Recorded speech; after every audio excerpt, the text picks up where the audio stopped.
Hello and welcome to another edition of Atlas Information Live. We are glad that you could join us today. And if you happen to be catching this recording on after the fact, not live, then we're glad that you're tuning in and receiving this information in that way. As you know, we had to cancel last week's live stream, but we're back, and something came up over the course of the time that we were away, and some interesting insights came to us during that time that we felt that we should share with you today. And the insight related to this question of inspiration and what prevents us from accessing our inner source of inspiration, that source of light, that source of guidance, that source of direction and motivation, which gives to us our purpose and meaning in life, that which makes life worth living. And in the course of working through a piece on this particular topic that we were creating for a friend and colleague of ours, what spontaneously came up was the word expiration, and how the topic that was being discussed and explored was the phenomena these days of commercial art and the risk to the commercial artist from AI. And as we were exploring this, contemplating and meditating on this question, it became clear that many artists simply do not or cannot express from their inner source of inspiration,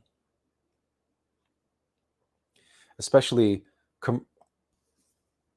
designers and illustrators and so on, because we live in a world where obviously we have to survive.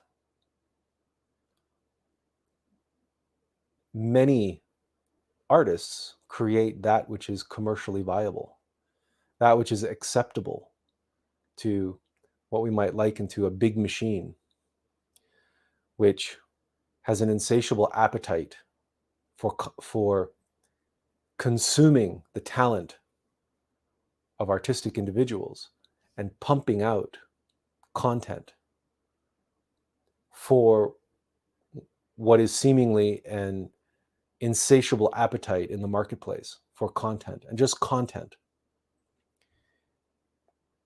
Indeed, even in our own limited way, we have explored this question with regards to our own YouTube channel and our Facebook page and our Instagram. And we have done research into what it would take to get hundreds of thousands of followers to become listed on the YouTube algorithm, on the front page of YouTube, as it were. And we have looked into many successful YouTubers and discovered that they have entire teams of people working behind the scenes in order to be able to pump out content on a regular basis. Sometimes several videos a day, and now shorts, and then live streams, and on and on and on it goes. And we sat with that for a good long time with ourselves, even though what we're doing here cannot really be considered art, but it certainly is inspired. And if it's not inspired, we don't do it. We don't say it. We don't share it.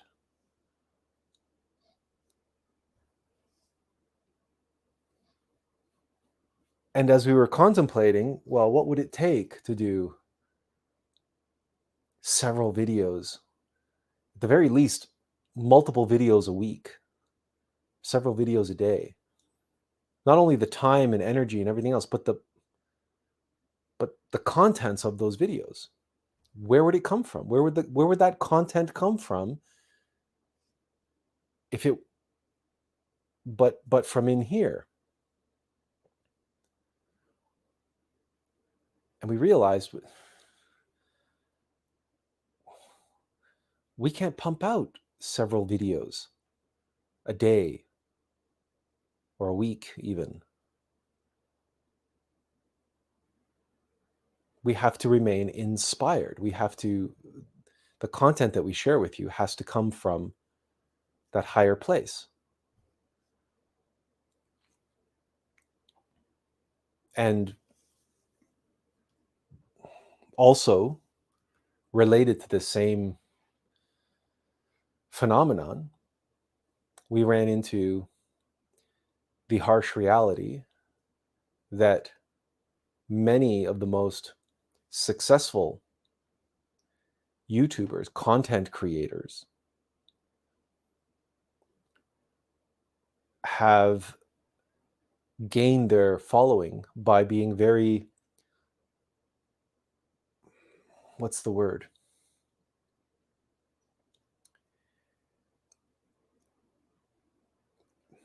For lack of a better word, very negative, confrontational, reactive, and having ranting type videos, and videos where people can go and indulge their own anger because misery prefers company.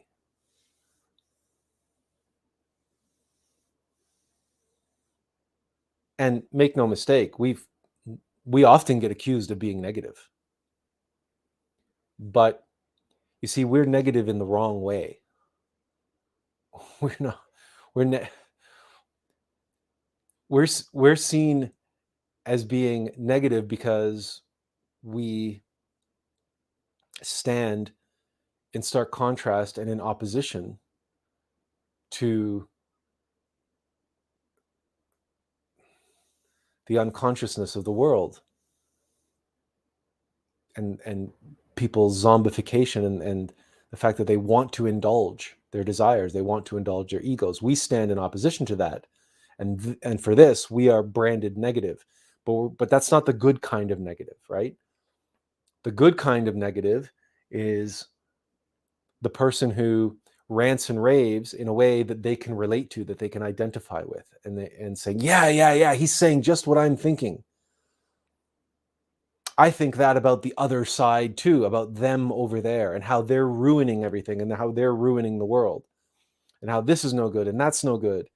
And so, in other words, there's an appetite for content that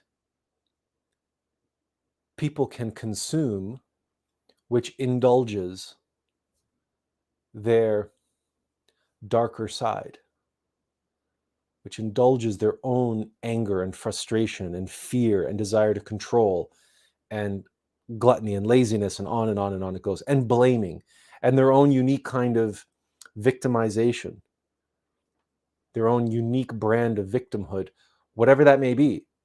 And many of them, or let's rephrase that, very few of them would admit to that.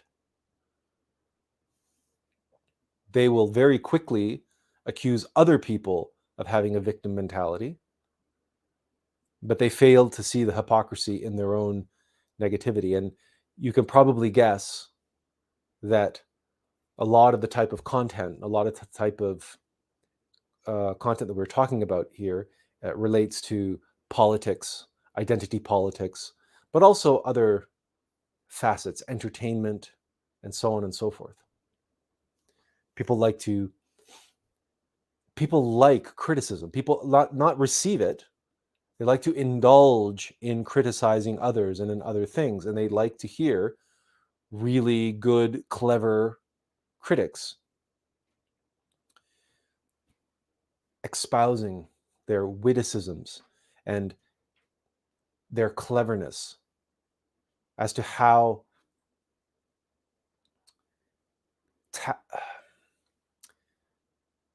not tactfully, how cleverly they can put something down and pick something apart and give all the reasons why it's not any good.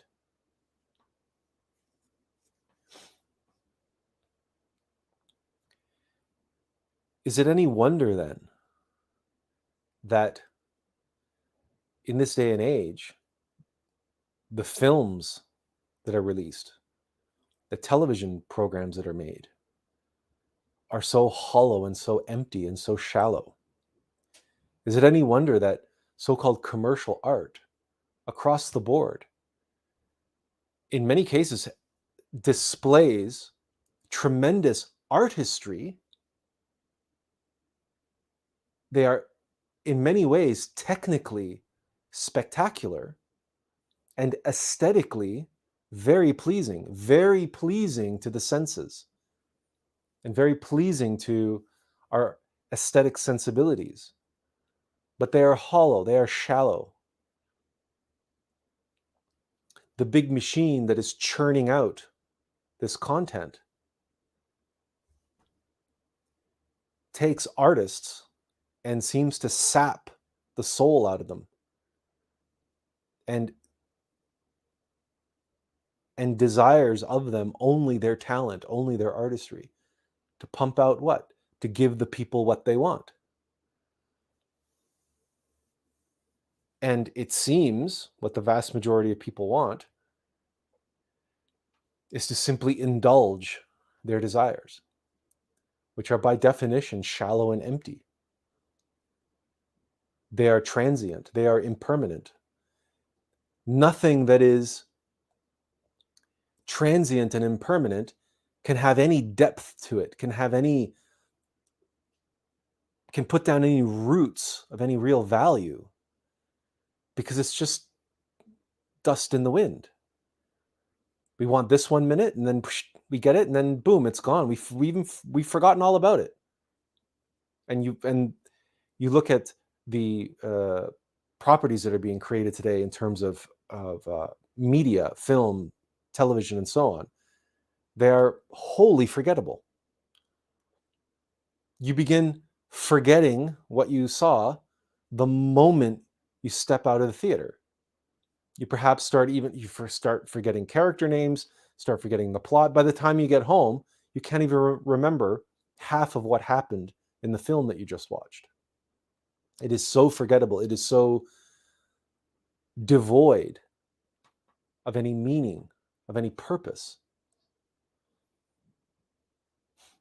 And that is because it was not produced under a condition of inspiration. It was not inspired.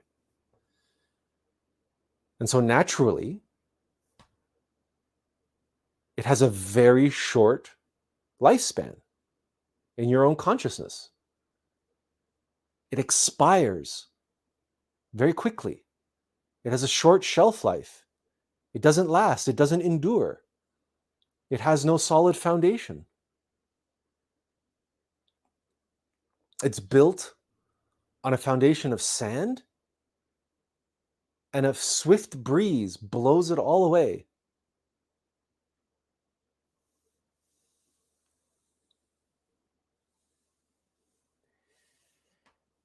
Because inspiration,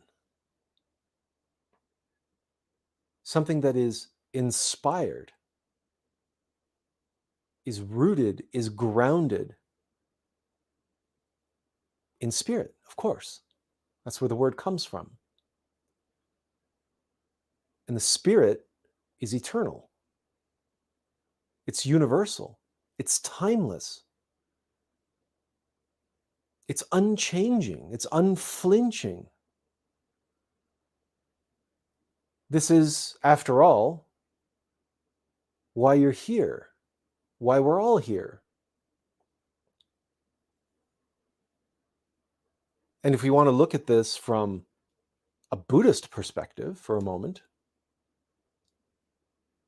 Buddha states it's all about centering oneself and removing identification and attachment to all the impermanence of the world and all the impermanence around us. There is no, it has no future, none of that has any future. It will all expire, including us, we mortal vessels.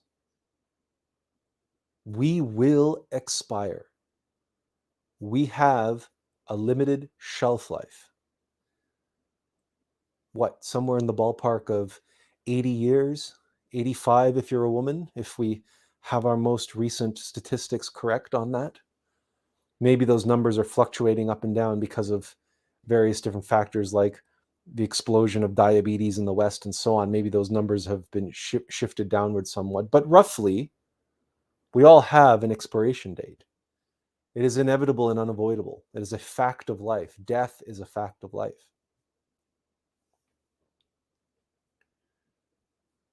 This relationship between inspiration and expiration is multifaceted and very complicated. It's a complex relationship. It's not a simple dichotomy.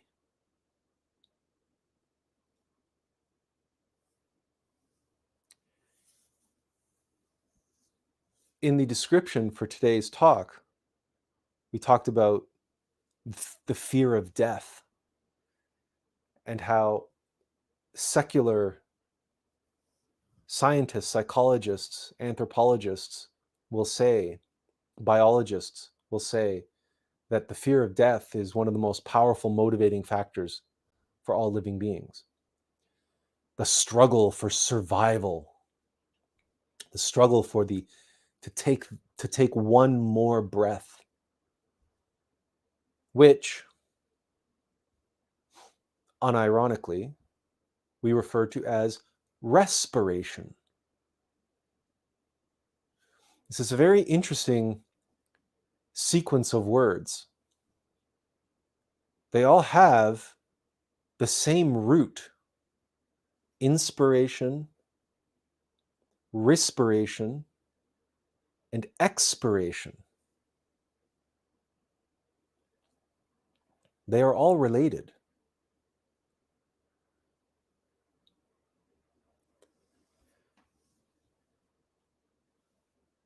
The significance of their interrelationship comes and is not only informed by, but in fact can inform us of the phenomenon that we refer to as the Aum of life, the analogous ultimate methodology, which talks about the ascending and descending spirals,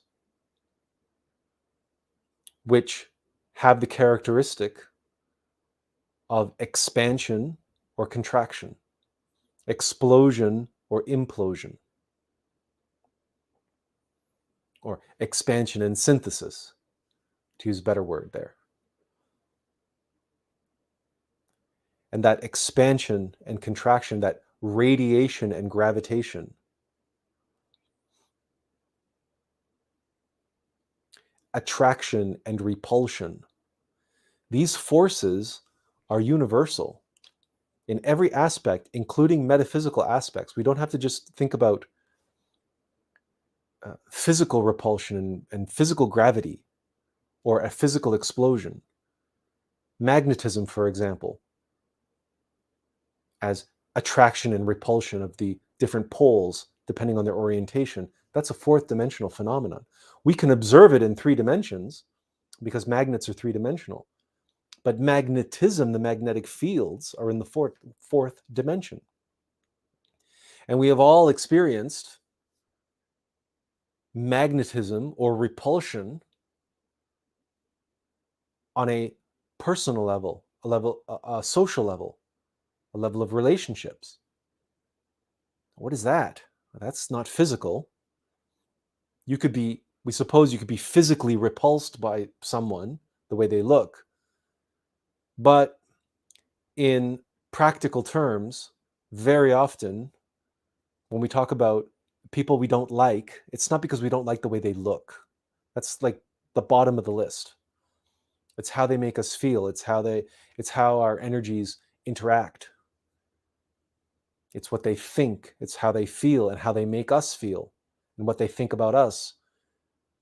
And there could be an attraction, an affinity, which is drawing us to them, to become closer to them, to be their friend, or to be more.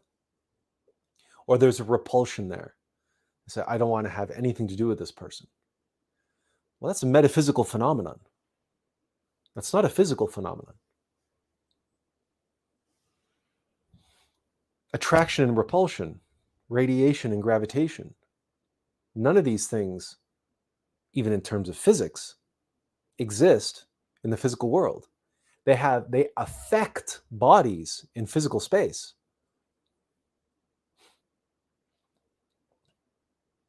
But when you really go and take a deep dive on all of that, you realize that physical reality itself doesn't really exist.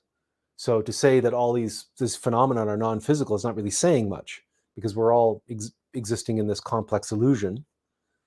And so the attraction and repulsion obviously are metaphysical, because all science is metaphysical. There really is no physical science. That's the joke. Everything is inspired. Everything is in spirit. Literally.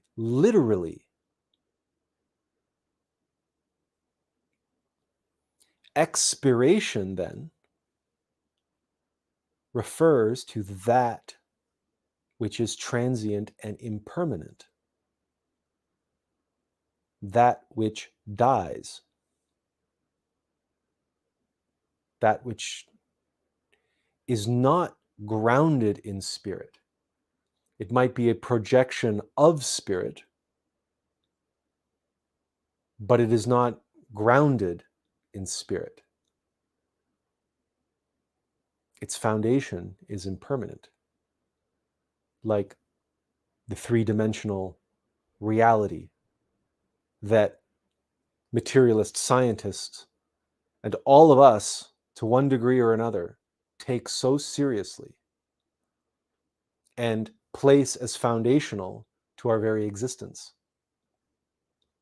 When you look in the mirror, can you honestly say to yourself, when you look in the mirror, that you do not identify with the person looking back at you? Can you honestly say that you are in your body and you feel yourself in your body? That your body is a three-dimensional suit which your soul has put on? Can you feel yourself in your body, or do you take it for granted and just feel yourself as your body? One of these two modalities is in spirit, is inspired. The other is waiting to expire. There is a way of being inspired and a way of being expired, or in the process of expiring.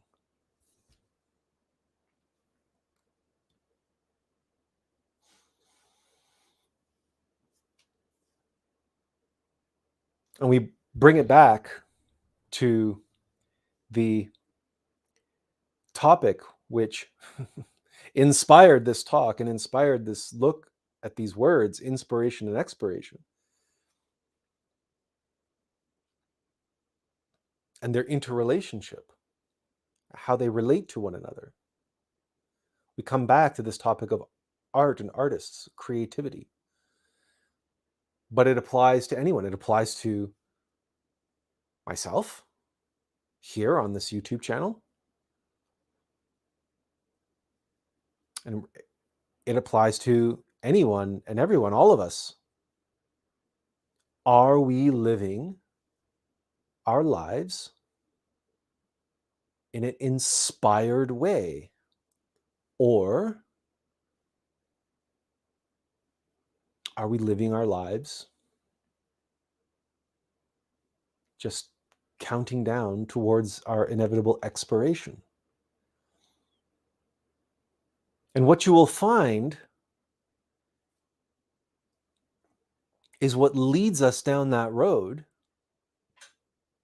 to just the inevitable expiration is subconsciously, or perhaps consciously, at every moment along the way, that's what we're concerned about. We're concerned about our expiration. We're afraid of death. We fear death.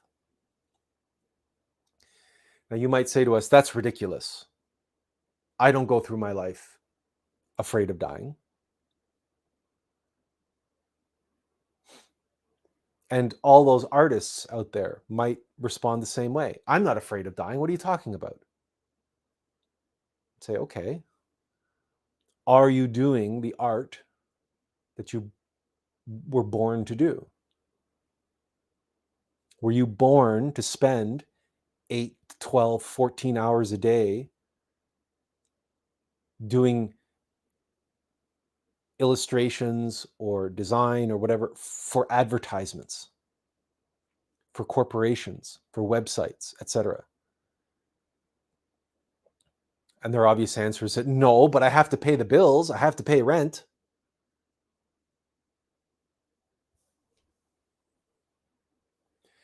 Because paying rent and buying groceries and all of these other concerns of the physical world are all related to what? What happens if you don't pay your rent? What happens if you don't have money for food? What is in jeopardy? Well, it's your comfort and security. And comfort and security is an amalgam, just simply an extension of a fear of death. Or some might say, well, I have to preserve my reputation. I have to, as a creator, as an artist, I have to be seen. People have to know who I am. I have to get my brand out there. I have to get my name out there. Because if I ever fall out of the public sphere, if I ever fall out of the public eye, I will become irrelevant. And anything I do will fall on deaf ears, and then nobody will ever see anything I do. And I'll just vanish into obscurity. So that desire to be seen, that desire to be known, that desire to be appreciated, the concern with one's reputation, with having a following, etc. This is propping up that which we do not want to vanish into oblivion, that which we are afraid will expire, which is our projection of self.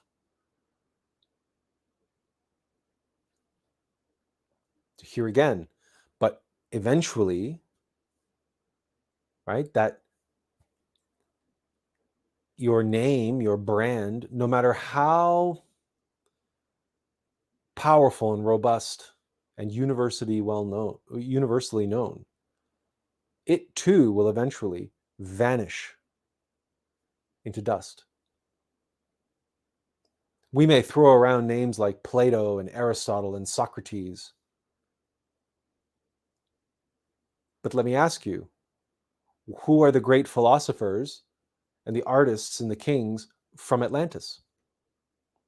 Can you name any?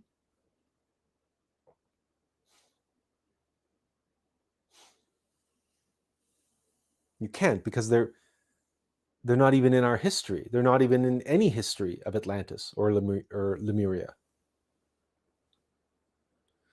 They're certainly not well known among the population. So regardless, those names have vanished into oblivion.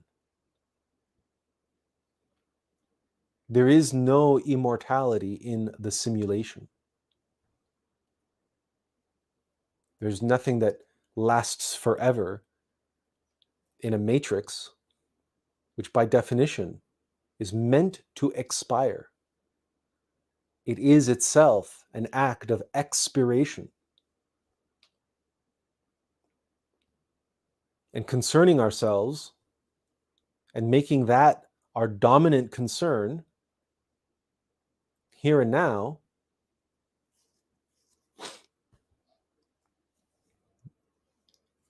is antithetical to inspiration.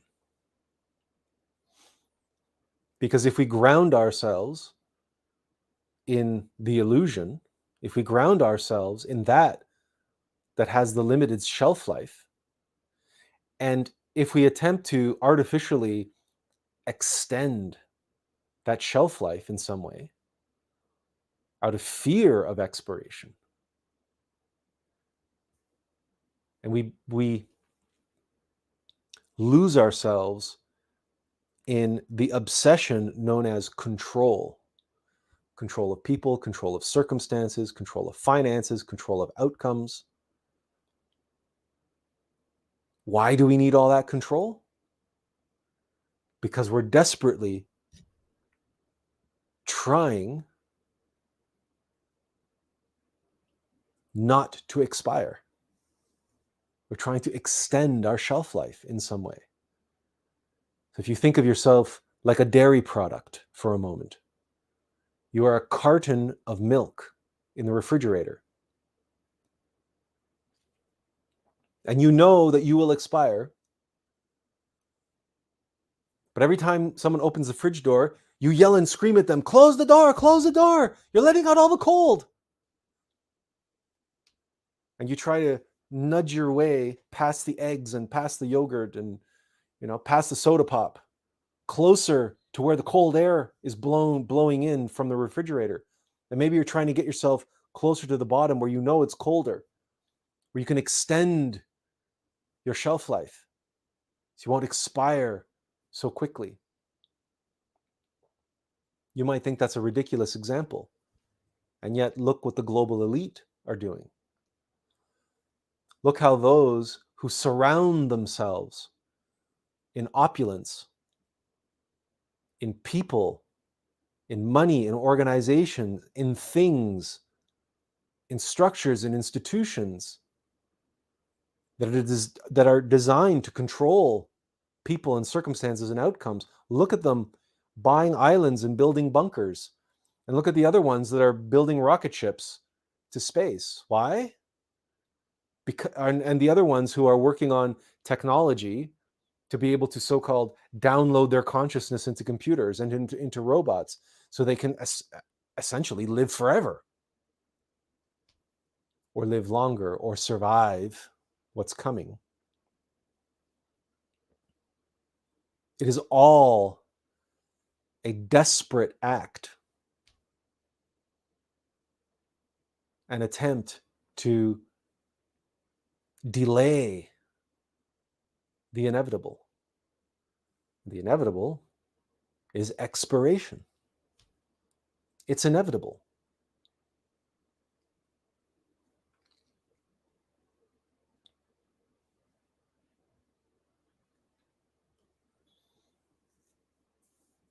And being obsessed with that to any degree, to be afraid of that, invites in the ego, which is the most powerful adversary that we have on the path of inspiration. And that is the ego of fear. Because the most primal instinct that we have as animals is, as the biologists say, to survive.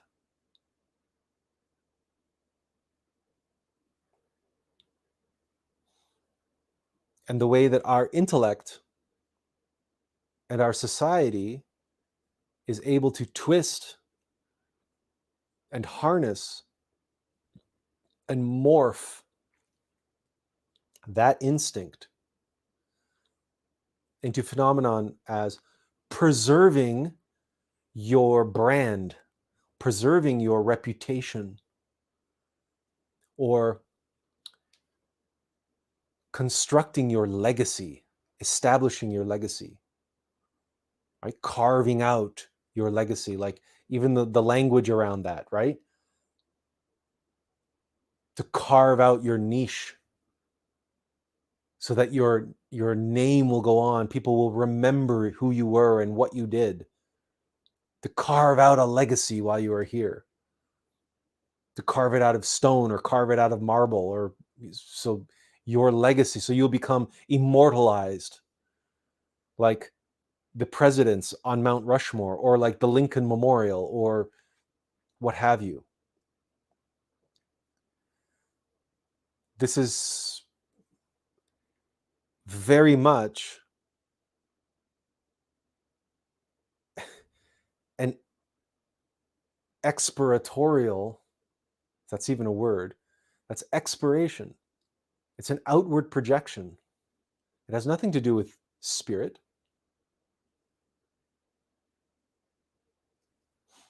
Because this person you are, this personality, this body, this face, this name,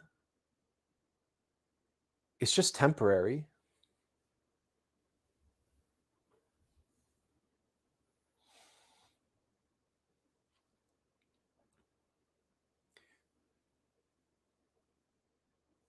But your true self, the spirit, the light inside of you, well, that's not temporary. It can't be temporary because it's not temporal. Temporal meaning time. Time is an illusion of ego.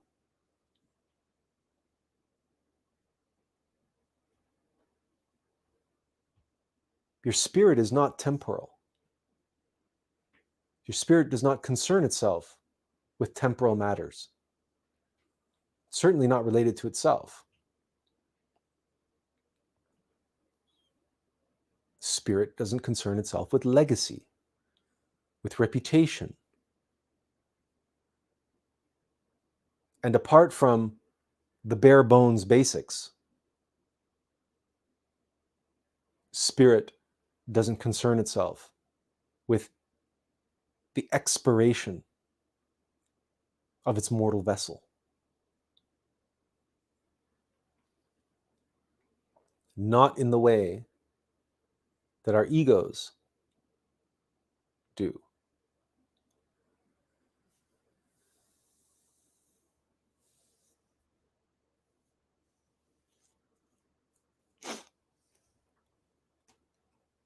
And so we have this phenomenon where the world is living moment by moment, obsessing over its expiration, marching toward its inevitable expiration, humanity's inevitable expiration, but all individuals' inevitable expiration. And they're living their life under the delusion that they can extend that expiration or somehow avoid it through comfort and security, through indulgence, through all manner of externalized markers. More stuff, more experiences, more toys, more acquaintances, more likes on Facebook, more followers on YouTube. It really, it really doesn't matter. We can all find outward reasons and excuses and metrics with which we can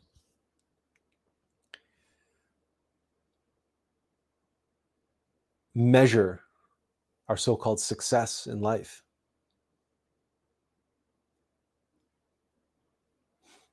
But where does that leave that element inside of us, which is eternal, which is not temporal, and is not without purpose, is not without meaning, is not here by accident, and is not here inside us by accident?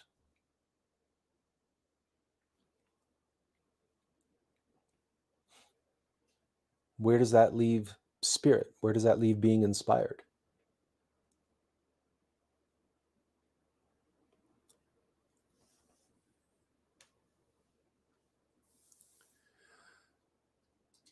We missed a comment here. Benjamin says, "Hi, Atlas." Hello, Benjamin. Nice to have you here. Speaking of which, we forgot to share with you guys the link to pop on the live stream. There it is on stream. There it is on screen as well.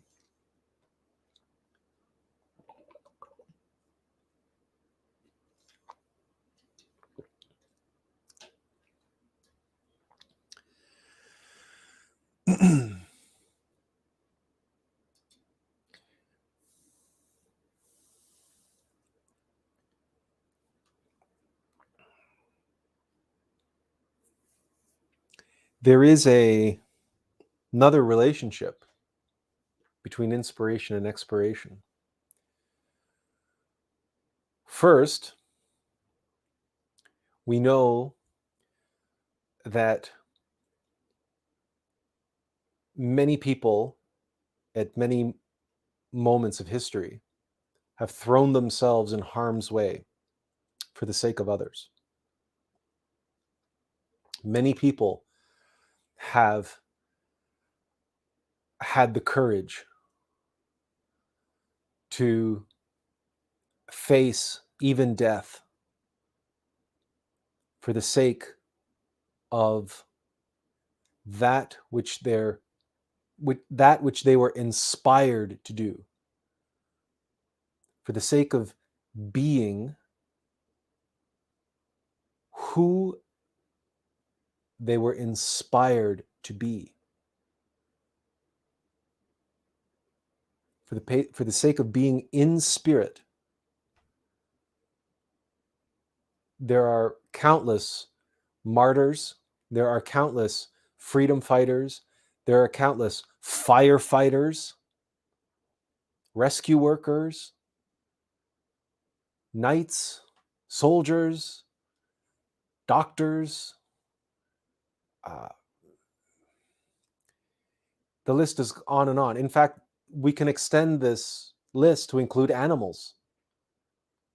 There have been countless dogs who have jumped into burning buildings and freezing rivers in order to save not just their owner or their owner's daughter or son, but complete strangers. Animals have this capacity to sacrifice themselves, to throw themselves in harm's way for the sake of others. What is that if not an act of inspiration? Now, biologists and anthropologists and zoologists will come up with clever excuses saying, oh, well, that dog just believes that their owner or that other human being, he just identifies as being part of the pack. And so he's protecting the pack. And it's a primal animal instinct for the dog to leap into the freezing river. Yeah, no animal has a primal instinct to leap into the fire, into a burning building. There is no animal that goes towards a burning building in any way, shape, or form as an instinct. But regardless, we're not here to pretend as though we're arguing with the atheists and the secularists and the materialists. The reality is every being has a spark, an essence of the Great Spirit, as the native North Americans would say. The Great Spirit. And that's why the native North Americans have a reverence for all living things. is because, and they refer to animals as their brothers and sisters, because on one level that can be problematic, but on another level they know intuitively and through their own experience they know that it's true, that we are all brothers and sisters within the womb of the Great Spirit. And so we all have the capacity to be inspired. And very often, again, you would think that the North American First Nations peoples, with their reverence for nature, they see animals as their own brothers and sisters. You would think that they, above all people, would choose to be vegetarian, would choose to be vegans. But they're not, for the most part. Certainly, the Inuit are not. How could they be? Show me the vegetation growing above the permafrost line that the Inuit could live on 365 days of the year. And they have no choice but to hunt, and they're prolific hunters. But like all Native North Americans, they give thanks and they honor the sacrifice of whatever animal they have fallen, because they know the spirit of that animal lives on, is one with the Great Spirit, is one with them. And when we comprehend what the nature of an animal is metaphysically, and when we comprehend that every single atom in the universe has within it a spark, an essence, a seed of that spirit, then, as Gnostics certainly, we know that when we eat anything, including plants, and the minerals inside of those plants, the salt that we salt on our food, we know that we are ingesting monads of the mineral, the plant, and animal kingdom. And those atoms and their energy is becoming part of our bodies.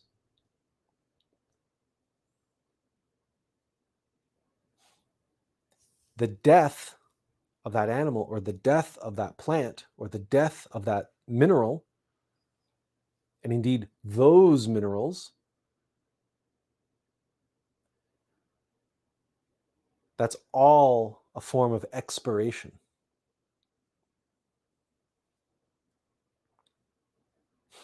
And yet, as we consume that energy, and their bodies become our bodies, their energy becomes our energy. If we are living from a place of inspiration, then that matter, that energy that they sacrificed for our sake, we can sacrifice for the sake of others, as we sacrifice ourselves, as we expire. We give of ourselves to expire. To be inspired means to be rooted and grounded in that eternal light within, that individuated essence of the Great Spirit. But to expire means to give from that place, to give up, to let go. And in no uncertain terms, to expire, to sacrifice, to die a little bit each and every day, for the sake of others.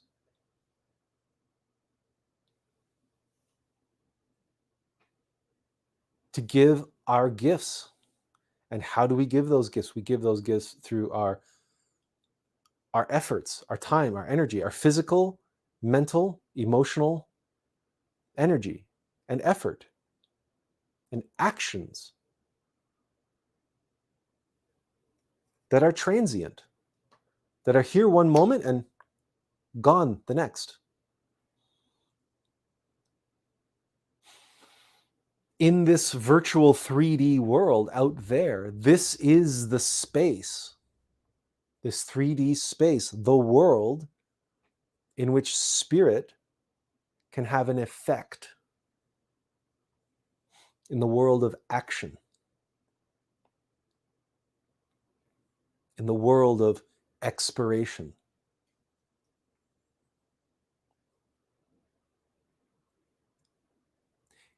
We talked about the relationship between inspiration, expiration, and respiration. Well, what's respiration? To respire, to breathe. The in-breath, inhalation, and the out-breath, exhalation. That's respiration. Again, that's expansion and gravitation. Radiation and gravitation, expansion and synthesis, explosion and implosion. That's respiration, the great bellows, the great breath of the universe, the great Mahamantara and Mahabharata, the great in-breath and out-breath of the universe.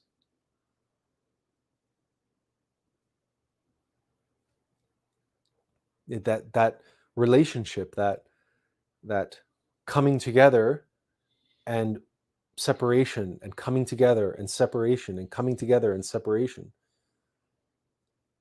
The inspiration and expiration.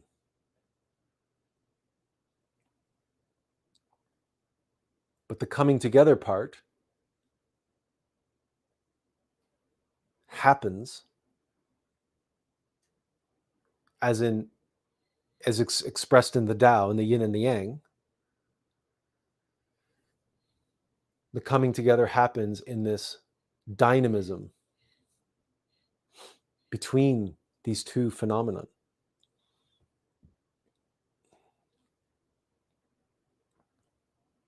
To return to one's center, one's origin, to one's spirit, is to give up and let go all that is transient, all that is impermanent. Why hold on to it? Why be obsessed with it? Why hoard it? Even many millionaires and billionaires who spent their entire lives hoarding and collecting wealth,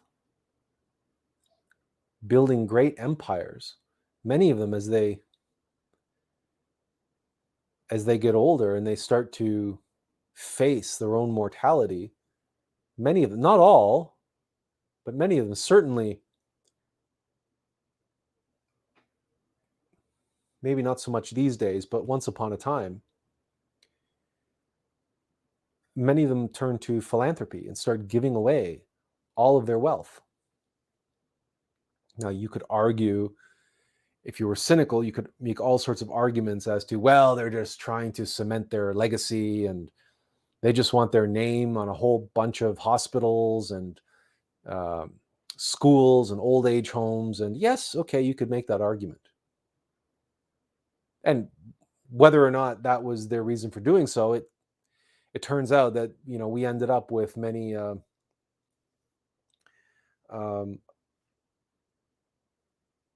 many such buildings that bear the names of these great industrialists.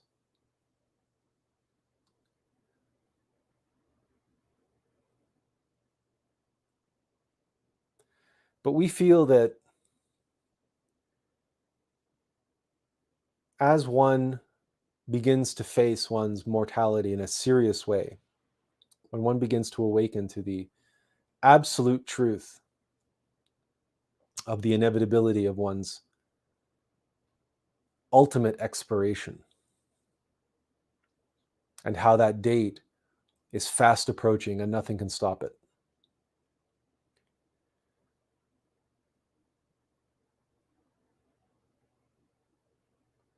It's unfathomable for us to contemplate someone not spending time in profound introspection on themselves, on their lives, and on the contributions that they have made to society, on the contributions they've made to the world.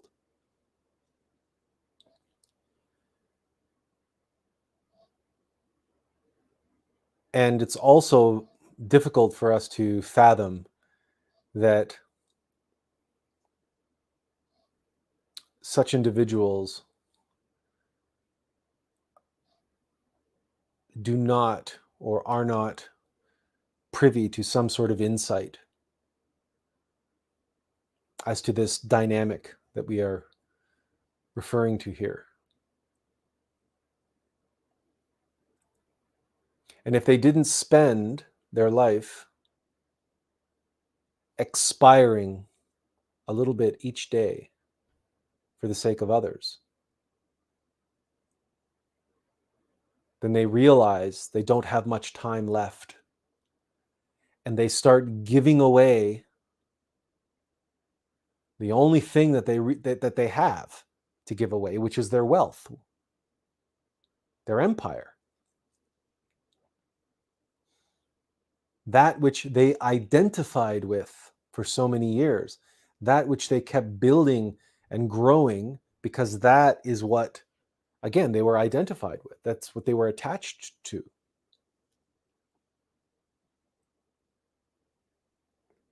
And so they start giving it away because they can't take it with them.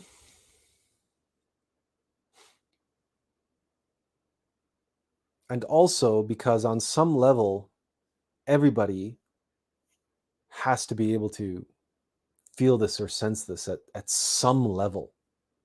Even if it's a very insular, selfish, worldly level. For example, even these wealthy families who never give anything away, what they do is they hoard it all and then they leave it to the next generation. And then you have these family empires that have been passed down for generation after generation after generation, all the wealth and all the land and so on and so forth. So they have this, and within these organizations, because it's hard to really call them anything else, they have some sense of giving, of letting go, of giving, but it's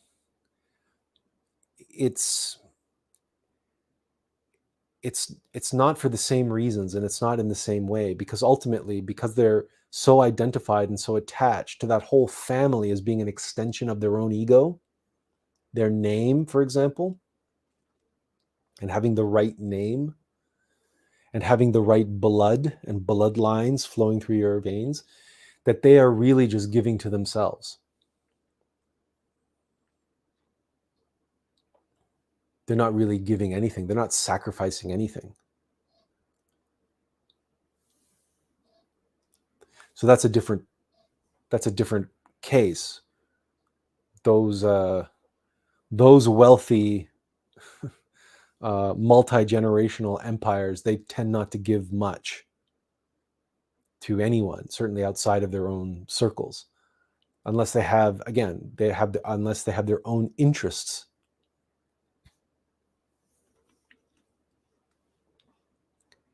And that's why those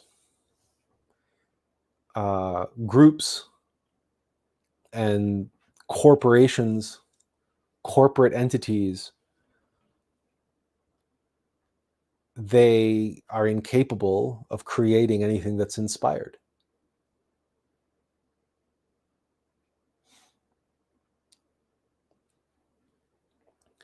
That's why the Walt Disney Company right now is in dire straits. It's been selling off assets from Walt Disney World. Recently in an auction, they were selling off mothballed everything from bumper cars to stage coaches to all sorts of items that were in their what you might call warehouses or barns in Walt Disney World and Disneyland. They were auctioning them off, selling them off, because they're so desperate for cash. They're billions and billions of dollars in debt. Because for years and years now, that corporation has been just producing absolute travesties in terms of its content. It's been completely empty, soulless, lifeless. And a lot of it's been woke propaganda, which is inherently devoid of life. Marxist, Leninist, socialist ideology is inherently devoid of spirit. It is this mechanical, materialist, atheist, hive mind mentality that would like to see humanity become more like an ant hive. Certainly the people in power would love to have all their obedient little worker ants running around doing all that busy work while they build their empire of wealth and comfort and security and control as they attempt to figure out a way of defeating death and continuing this illusion as though it were real, because for them it's their only reality, because they've doubled down so much in their obsession with avoiding expiration and extending their expiration date that they've completely cut themselves off of spirit. They're incapable of inspiration now.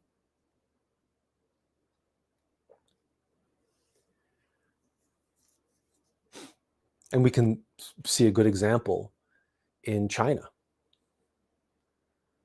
of a regime and its relationship to the people and what the people have been reduced to.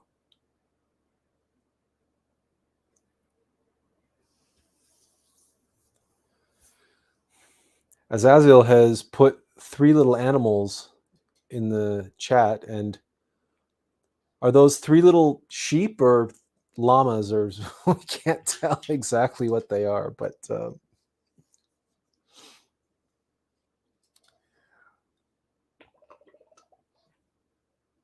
or are they ants? Maybe they are ants. I can't tell. I'm too far away from my screen. That's the honest truth. He's, as it says, ants probably. Yeah, okay. I can't tell. They're like, they have little ears and stuff. So okay.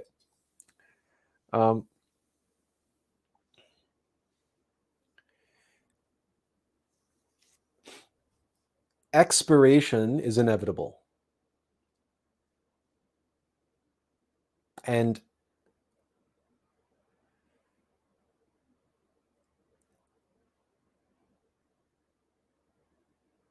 looking for each and every day an opportunity to give of ourselves when presented with that opportunity to serve others in whatever small way.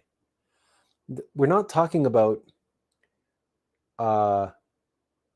getting on your bicycle and riding around your town or your city looking for a burning building to go rush into, right? We don't have to be hyperbolic and melodramatic about this process.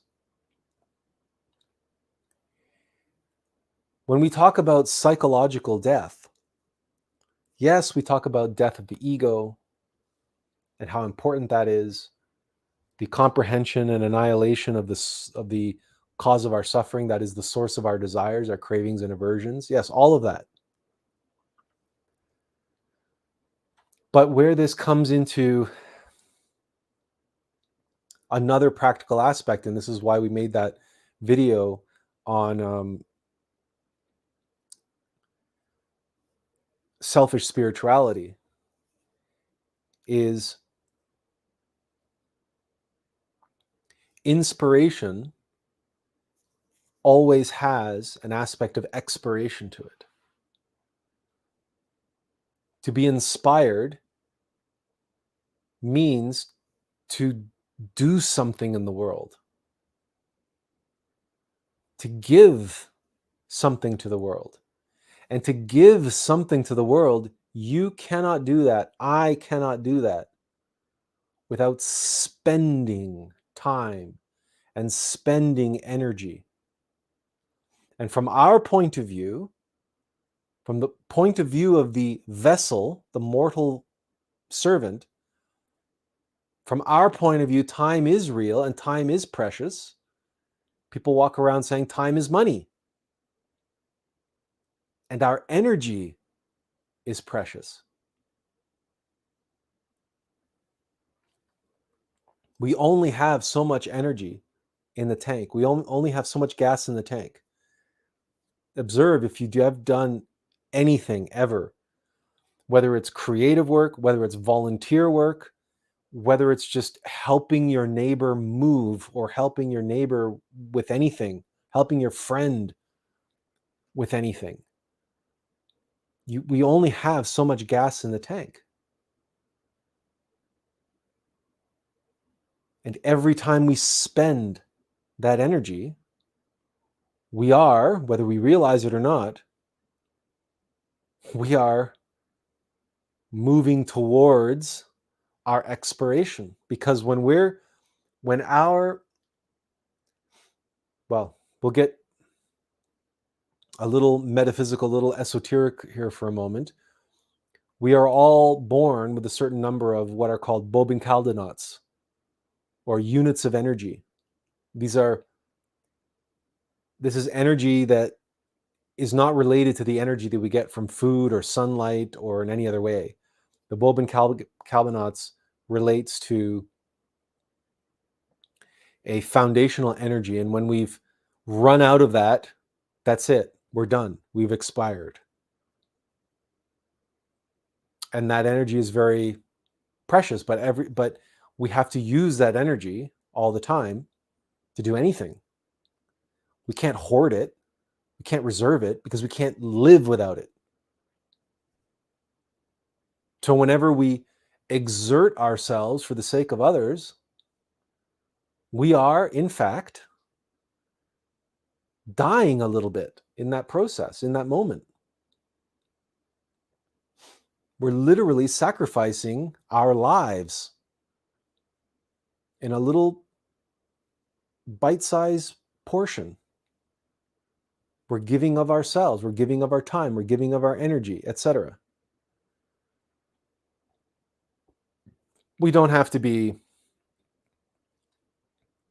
fanatical about it, and we don't have to be obsessive about it, and we also don't have to be melodramatic or self-aggrandizing in the process, which means we can be smart about it. We don't have to overexert ourselves unnecessarily or with a big flourish or flamboyantly so that everybody knows how much of a sacrifice we are making or how big of a sacrifice we are making for others. We shouldn't be stupid. We shouldn't be wasteful.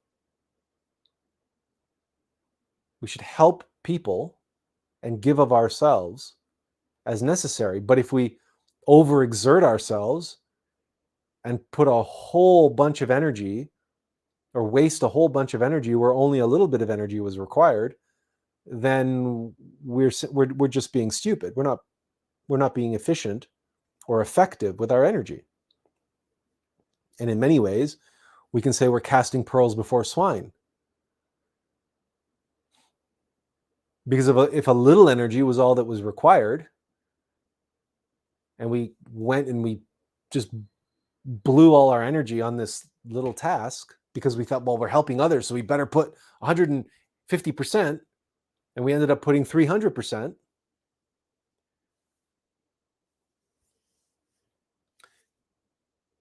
The same is true, though, for those things that we do in our life, and the choices that we make, and the actions that we take, and the energy that we spend in avoiding expiration on the other side, and our comfort and security, on paying our rent, on buying our food, i.e. on our careers, and so on and so forth. Where is the balance? Where is the balance between inspiration and expiration? And what you will find is that for a vast majority of people, the balance is very skewed to one side. For the vast majority of people, their obsession with expiration, their own expiration, and avoiding it and extending it is precisely what blocks them from inspiration. Because if you are exerting all of your energy and all of your time and all of your effort to not expiring, you don't have much energy left to give to anybody. And what's more, how can you simultaneously die a little bit each day and be okay with that? Do that consciously and aware of that and embrace that. How can you embrace that every day if every day the most of your time and energy and effort is being put into activities designed to preserve yourself and your life and extend your expiration, to not die, to not suffer? Do you see that we're looking at an actual quantifiable, metaphysical, scientific, mathematical conundrum here? That it's very easy for us in a kind of conceptual way to say, oh yeah, but you have to live, you have to survive, you have to eat, you have to pay rent, you have to do those things. But in the same way that when you help someone, you don't have to overexert yourself and blow all of your energy helping that person. That's a waste. Likewise, to live, to buy groceries and pay rent, do you have to overexert yourself? Do you have to spend all your time and all your energy on that?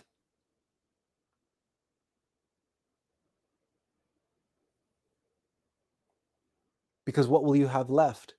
And again, more importantly, what is it that you are feeding which you may not be aware of?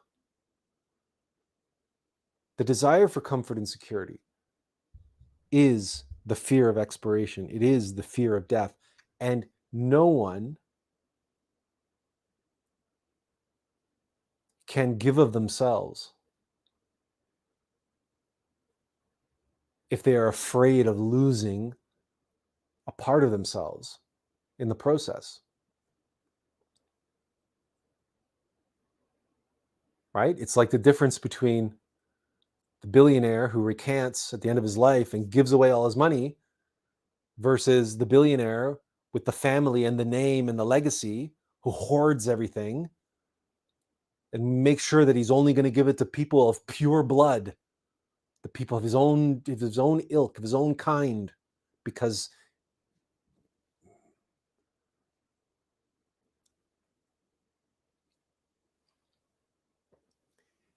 the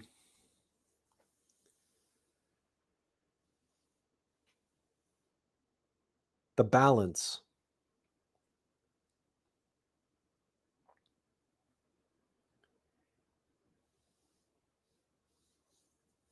needs to be there, and we need to know why we're doing the things we're doing.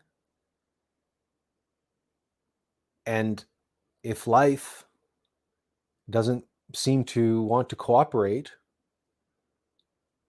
for example, on that financial side, on the side of making rent and buying groceries,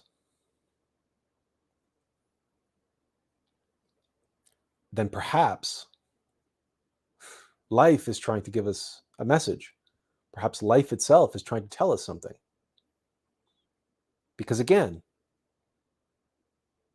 9 times out of 10, for those 1%, or those very, very, very few individuals that are blessed with the opportunity to do what they came here to do what they were born to do, live their life, live their passion, live their bliss, live an inspired life and get paid for it, and actually make a living doing what they are inspired to do, well, more power to you. Bless you. We're happy for you. But that's not the vast majority of people. Yes, there may be people who were born to be a nurse. They always wanted to be a nurse. There's nothing they would rather do in the world than be a nurse. And they work as a nurse, and they get paid, and so on. And they're living their life, and they're living an inspired life. So maybe it's more common than we give it credit for. But we can say, with some authority on the matter, that in the case of artists, a vast majority of those are not doing what's in their heart, what they're inspired to do, because they can't sell it. And it's not what the big machine wants. It's not what the commercial content producing factories demand, because it's not what most people want. Because most people don't even know what they want until they see it. And so that's why it's so derivative and repetitive, and everything Hollywood. So, for example, the big commercial creative space, the content space, is constantly making remakes and reboots and just repeating the same things that have been done over and over and over again, because it's safe. Because remember, all of that is being motivated by what? By the fear of expiring, the fear of death, all the accumulation of wealth and all the control and all the power and all the everything. So it's all just this obsession over expiration and avoiding expiration. That's what's behind it all. And again, in that space, if on that balance scale, there's very little room for anything that's inspired. There's very little room for inspiration in there.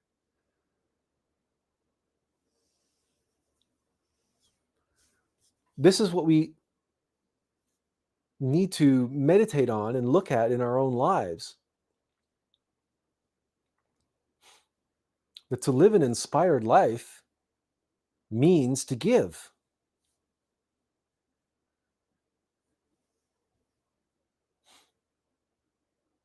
And give without expectation of reward, without expectation of return, and to give freely.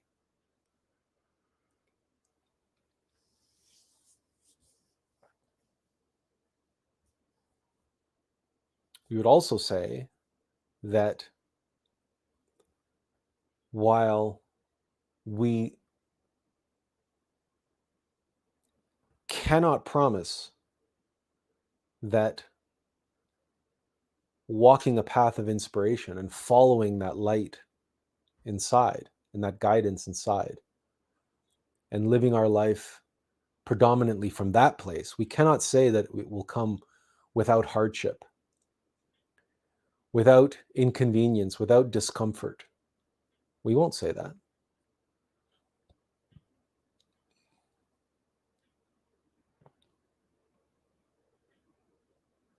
We won't even say that living that life will protect you from death. We can't say that. We won't say that.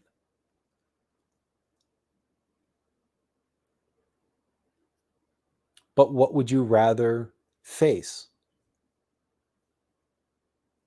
Moments before your death? Do you want the last moments on this earth, in this body, to be,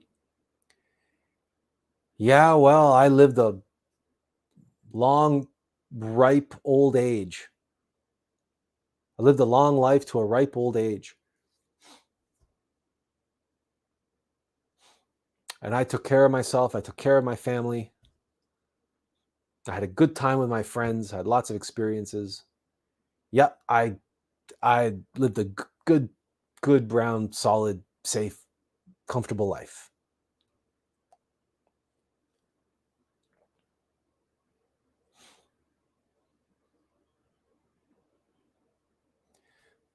But I never did that thing that I knew in my heart I was here to do.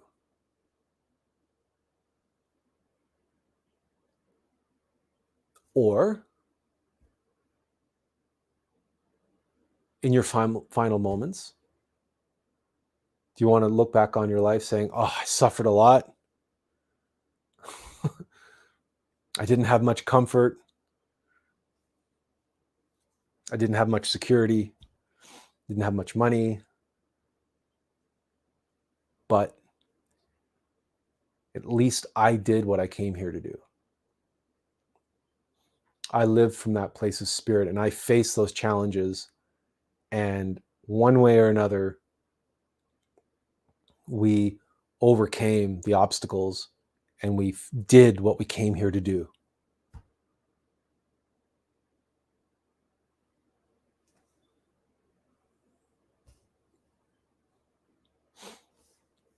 There's a quotation by the master of Samael who said, we can learn very little from the phenomenon of birth, but from death we can learn everything.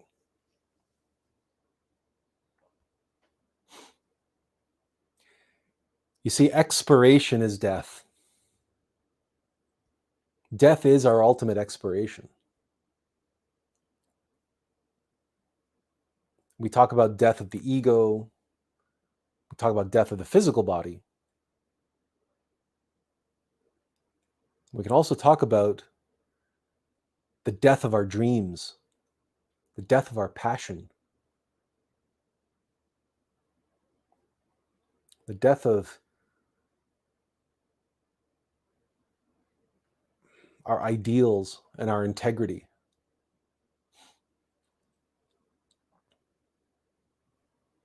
Death, our physical death, is at that moment where so many people have epiphanies about their life. And unfortunately, many of them have epiphanies where they wake up and they go, oh my God, I wasted my life. I wasted my life.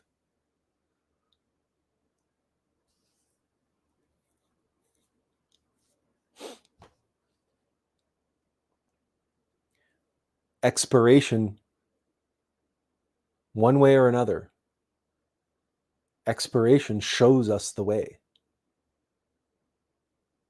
We can't avoid it.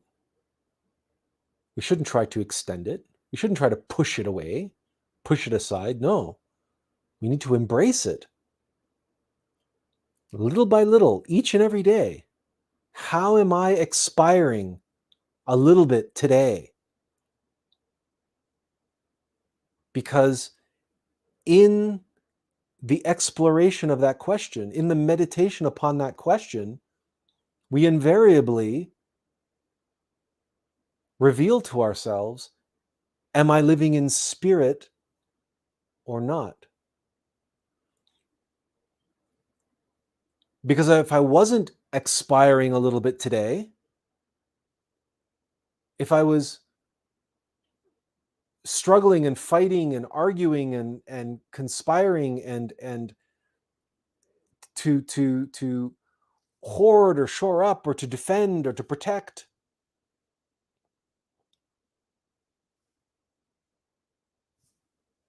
what was I giving?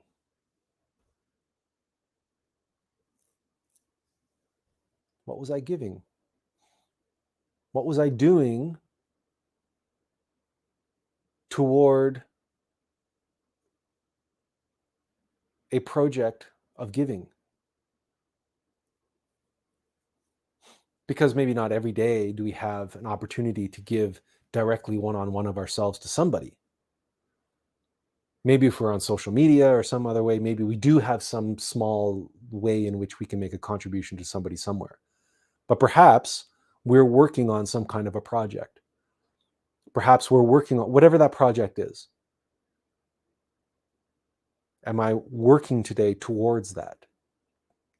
Or perhaps, if we're not ready to undertake that project yet, perhaps because we're carrying too much baggage, perhaps because there's too much I in that project. There's too much of me in the way of that project, in the way of that light, in the way of that inspiration.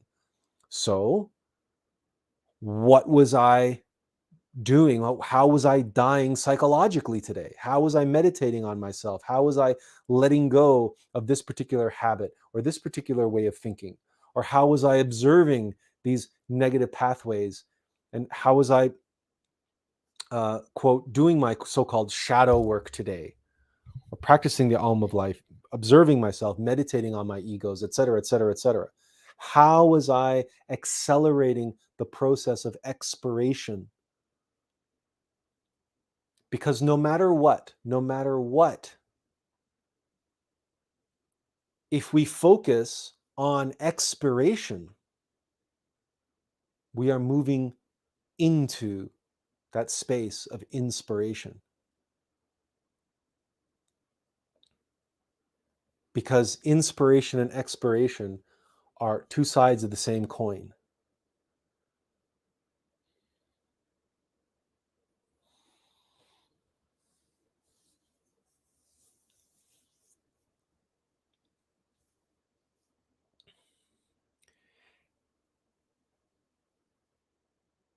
And that is why very often you will see this meme on Facebook and in other places talking about the only thing that I can do for you is to improve myself.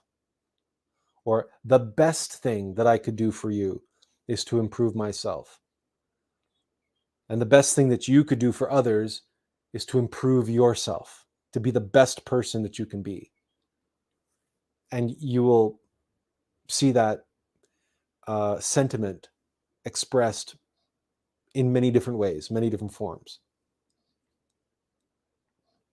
But the root of that sentiment comes from the relationship between inspiration and expiration. Because to be the best version of yourself means to die as the inferior version of yourself. The inferior version of yourself must die, must be abandoned, must be cut loose. And that can be a painful, humiliating process. Because it's an admission of the hot shot I thought I was nothing, was no one, was just kidding himself, was just full of himself.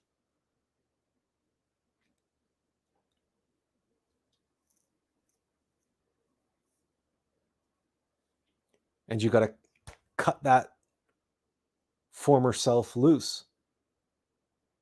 And each and every day, you have to face that. You have to face yourself and look at yourself. That's that process of psychological death. Little by little, comprehending your different egos and how they make you think you're so great. Meanwhile, they're causing so much suffering for you and for others. So this process of self-improvement is a process of psychological death, expiration. Because the best person that you can be is the one who is inspired, is the one who is living in spirit and living through spirit and expressing that spirit through what? Through your expiration, through your efforts, your energy, your sacrifice, your suffering, your service. See, a servant is humble. A servant serves their Lord. The customer is always right. A servant humbles himself, bows down before others. Because there's something inspired, because they're inspired to do so.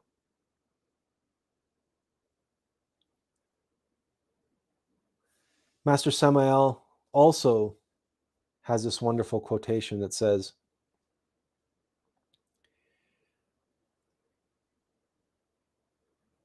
before every exaltation comes a great humiliation.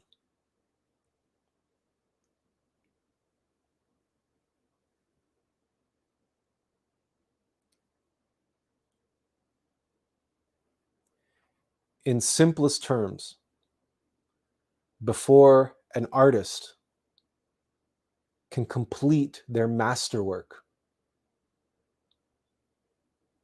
they have to go through hell. Think of all the great achievements in art, in music, in painting. Think of all those films. There are countless YouTube videos called Production Hell. And just look up your favorite movies, and like Apocalypse Now or Jaws or any number of other movies. And you can watch fan-made hour-long documentaries describing how the production of this movie or that movie was, quote, production hell. We go and see the finished product, and we are amazed and we are astounded by these incredible works of cinematography and storytelling. And we have very little appreciation or understanding for the absolute sheer hell that the creators went through to bring that film to life on screen.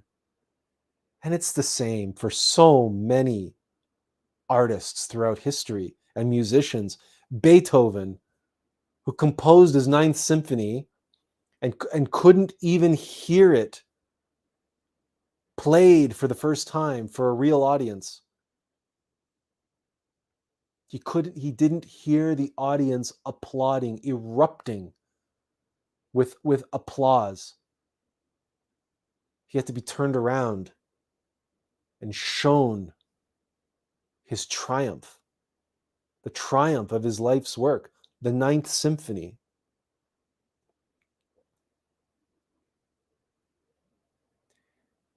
Imagine the humility, the humiliation that a musician faces when they're going deaf.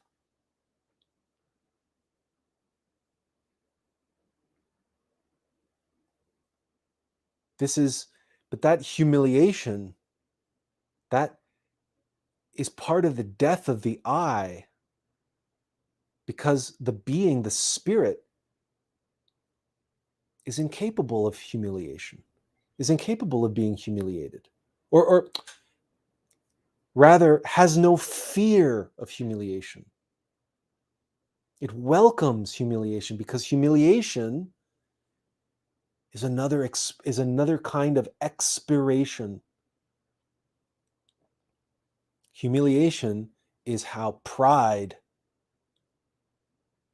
expires, when we no longer care what other people think of us. We no longer see ourselves as important or as above anybody or as needing to be on the same level as anybody. It's no. It's like, we're here to serve. I'll bow down, I'll get down on my knees, and I'll lift you up. Like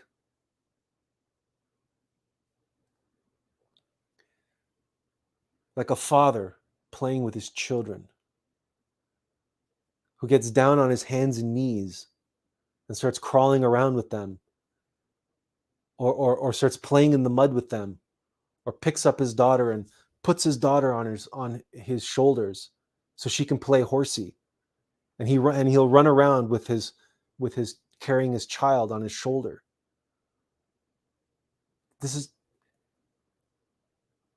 A parent will make a complete ass out of themselves just to hear the laughter of their children, and the joy, and see the joy in their eyes, and just to be able to play with them. He doesn't care about his reputation. He doesn't care about his clothes. He doesn't care about the mud. He doesn't care about, he'll let his little girls put makeup on him and put a wig on him and dress him up.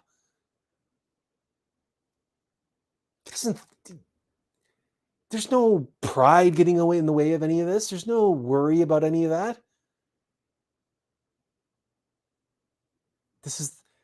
And that's a beautiful expression of being in spirit, in play. We're not worried about how people receive us, how they're going to judge us.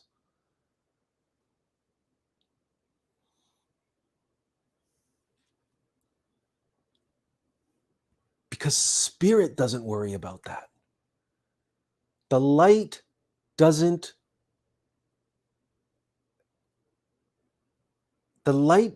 change.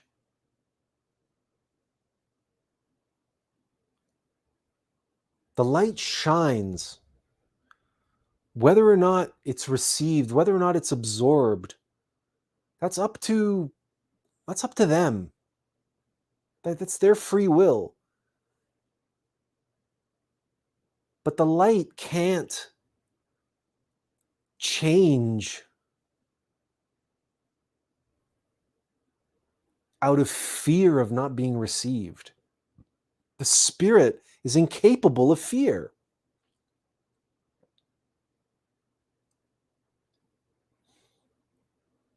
And if we try too hard to be liked, if we try too hard to be accepted, there will be too much worry, too much fear, too much anxiety filtering the light. And what people will receive from us will not be the pure spirit, will not be in spirit. It'll be something. It'll be this obsession with control. The control of circumstances, the control of outcomes, the control of people. And that is an obsession of avoiding expiration. See, the light shines, and if everybody hates what you do, that's okay. Your spirit will say, that's fine. They're not ready for it yet. They don't know how to appreciate it yet. They're too blind to appreciate it. That's fine. Right? I have compassion for them. I feel sorry for them. And we have to be cognizant about casting pearls before swine. Yes, that's true. But we don't turn our pearls into pebbles. We don't say, well, or we don't turn our pearls into peanuts. We say to ourselves, well, they're the swine. I'm not going to cast pearls before them. So here, let me cast peanuts before them instead. That's not the way to live an inspired life.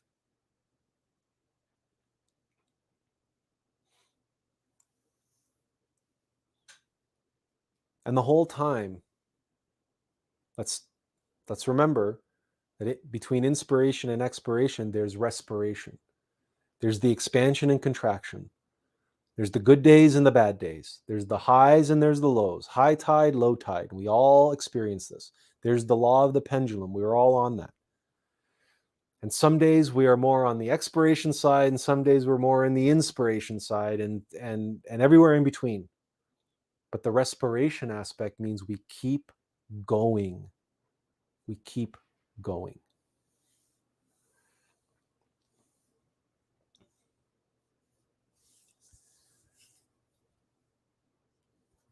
And we recognize that none of this would be of any merit and be of any purpose, would have any meaning whatsoever, if there were no obstacles, if there were no resistance in the way. So by that we mean many of us will tend to be our own worst critics, and many of us will tend to be very hard on ourselves. And if we face some resistance, internal resistance, some fear, for example, we may find ourselves tempted to throw in the towel and say, "Oh, I'm too afraid. I'm so unworthy of this project. I'm so unworthy of this thing because look how terrified I am." This is a trick of ego, and it is the worst temptation to give into. It's very tempting because in the moment, it is very seductive thought. Oh, I'm not worthy of this, or I'm not good enough, or I'm not this, right? It's very downward spiral, self-defeating, self-referential. And it's like, by being so hard on yourself in that moment, it's like taking self-discipline and willpower and twisting it into ill will and using it against you. And the ego is very clever that way. But here's a story, let me tell you. Well, it's not so much a story, a fact. Did you know that all actors, comedians, and whatnot, they all suffer from stage fright? All of them. Before you walk out on stage, if you were observing yourself, physically, emotionally, mentally, you're absolutely terrified. Some actors, famous actors, suffered from debilitating stage fright. Some of them were known to vomit in their dressing room mere moments before the curtain call.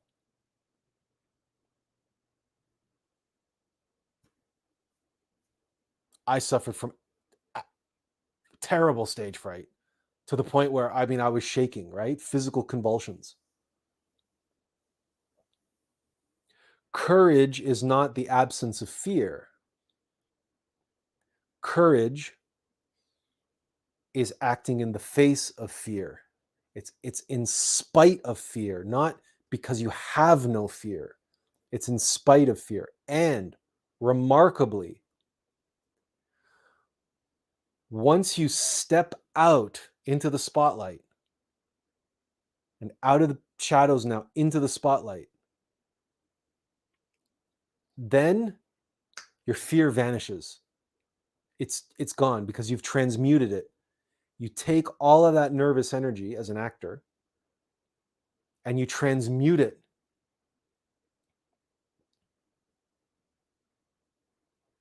and you give it to the audience. It's like the acting now, your performance is an outlet, like therapy, because now you're opening your soul in the most profound way. You've made yourself completely vulnerable. There's no way to hide anymore.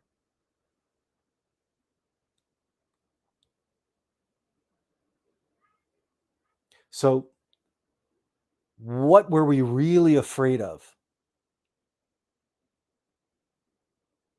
This is why people talk about stage fright. They don't really know why are we so afraid? We're not afraid of going out in public. We're not afraid of being surrounded by thousands. So what are we so afraid of? There's nobody looking at us right now in this moment. What are we so terrified of?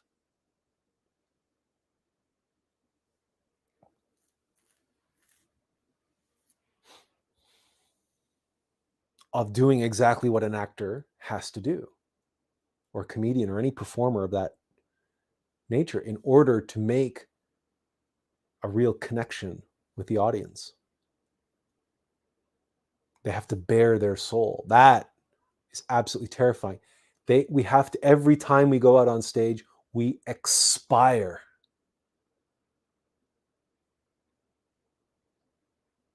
We explode. We take our source of inspiration and we shine.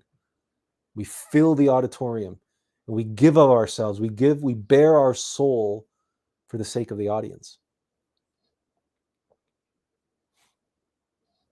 That's that kind of exposure, that kind of vulnerability, that is absolutely terrifying to the ego, to fear, which is the fear of expiration.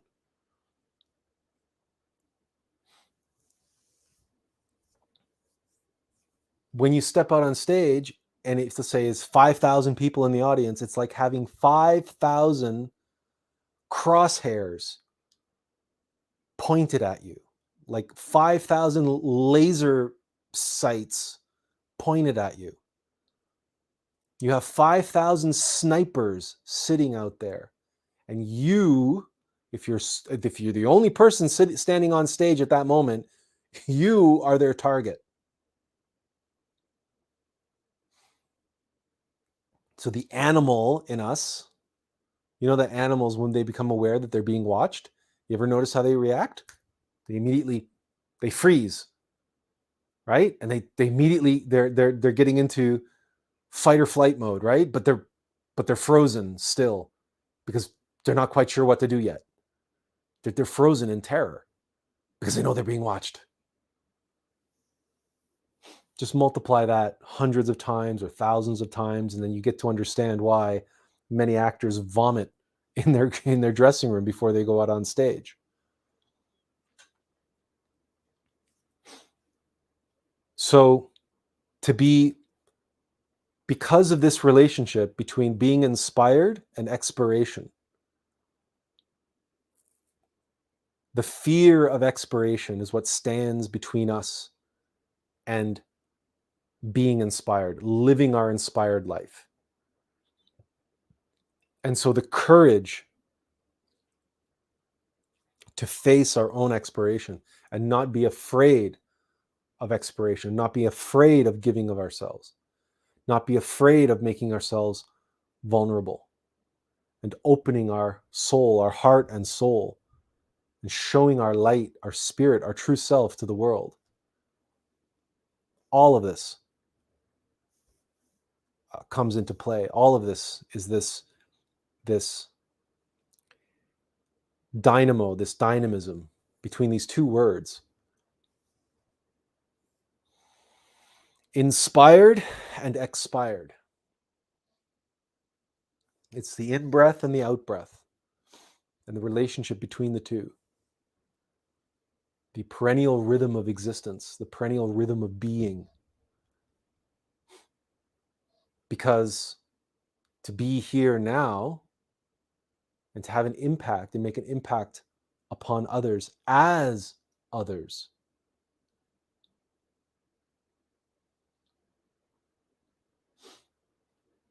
requires us to be in that place of inspiration and embracing our active, conscious, moment by moment expiration for the sake of that spirit and for the sake of the spirit of others, to serve. And the greatest service that we can perform, the greatest performance we can have, the greatest art we can create, the greatest life we can live is our greatest exaltation. And that comes only after a great humiliation.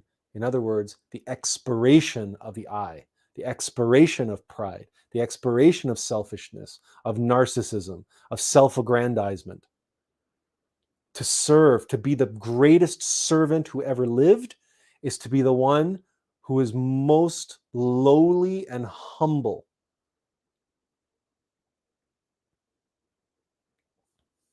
This is our message to you. This is the message of Attlas. Attlas, who upholds the pillars of heaven and earth, yes, esoterically, but in common vernacular, Attlas carries the world on his shoulders. Attlas is the symbol of humility. Attlas is the one who bends the knee and puts everyone and everything over and above himself. That's that symbol. He's the one who sacrifices all for the sake of these two pillars of inspiration and expiration. Because ultimately, there is another way that we can understand these two words: severity and mercy.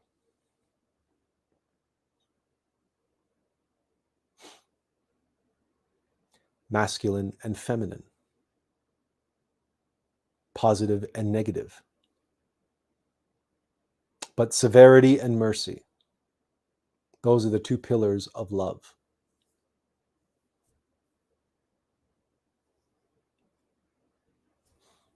And to recognize and live your life in that way, to be a servant of love, what else is there? What else could there possibly be? And what better life could anyone possibly live that is more fulfilling than living a life of service and sacrifice in the name of love? I mean, what comes to mind is the U2 song about Martin Luther King. It's in the very title.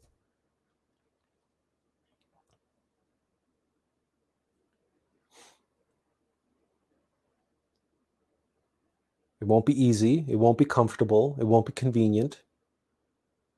And you may not be showered with accolades and financial windfalls. You might not get any of it.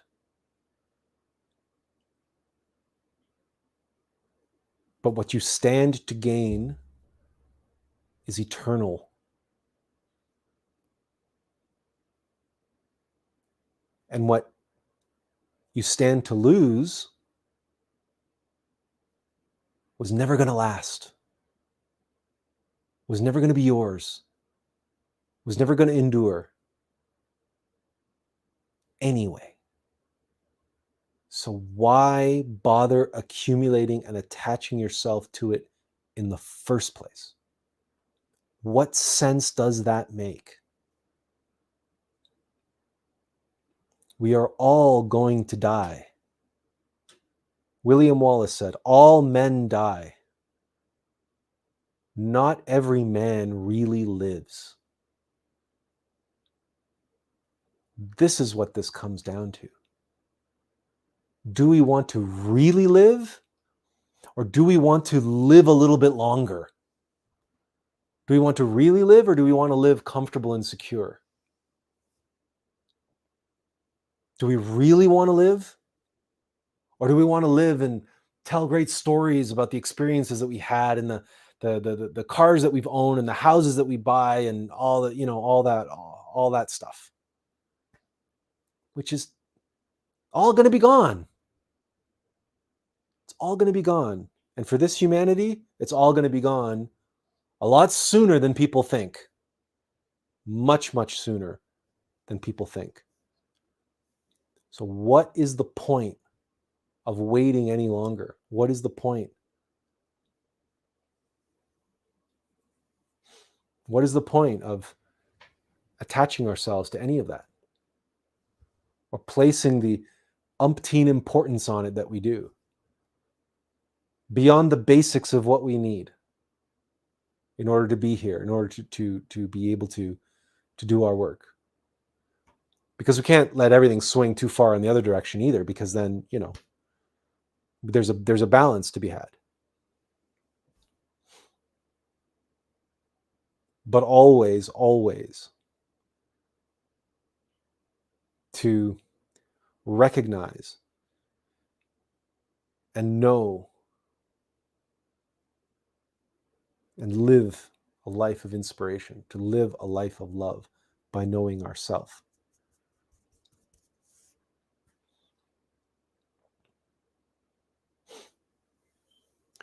We have a few comments. Mugaboo says, Jesus called them together and said, quote, "You know that the rulers of the Gentiles lord it over them, and their high officials exercise authority over them. Not so with you. Instead, whoever wants to become great among you must be your servant, and whoever wants to be first must be your slave. Just as the Son of Man did not come to be served, but to serve."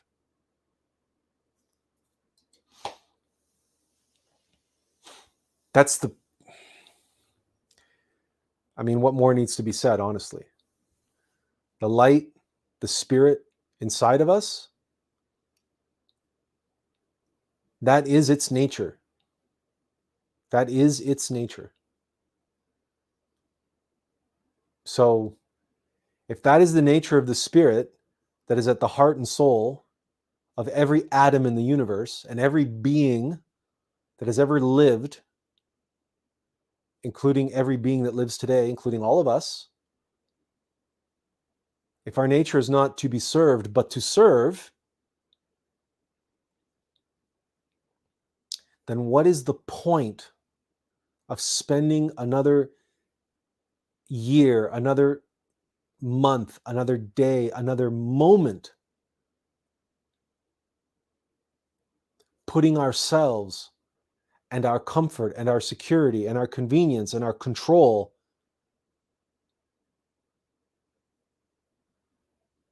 above all else?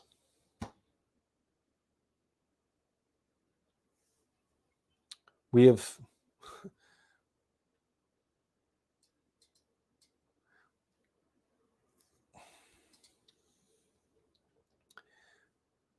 have shared this before,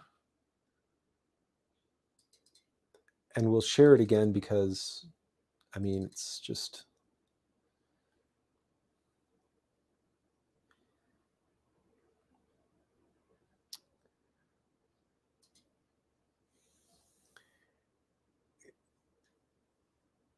it was one of our favorite of the modern Disney films, The Beauty and the Beast, and it's Lumiere, of course, and Lumiere is the candlestick, the candelabra.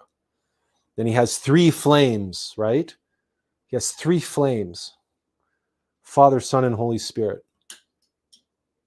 And he says, life is so unnerving for a servant who's not serving. He's not whole without a soul to wait upon.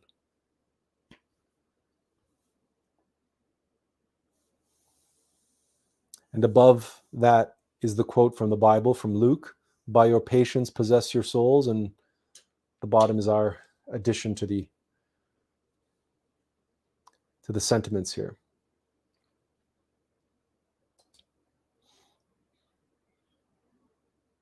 And of course, this dovetails beautifully with what Magabu shared with us.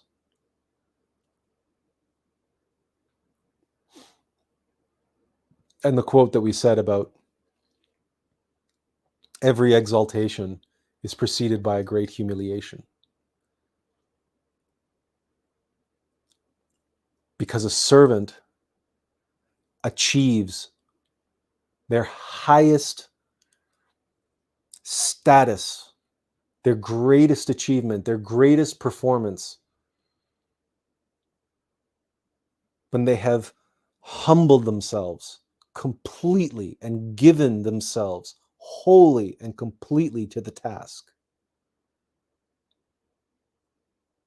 It's true of actors, it's true of artists, it's true of athletes, it's true of musicians, it's true of architects, it's true of mothers raising children and families, it's true of fathers, it's true of everyone,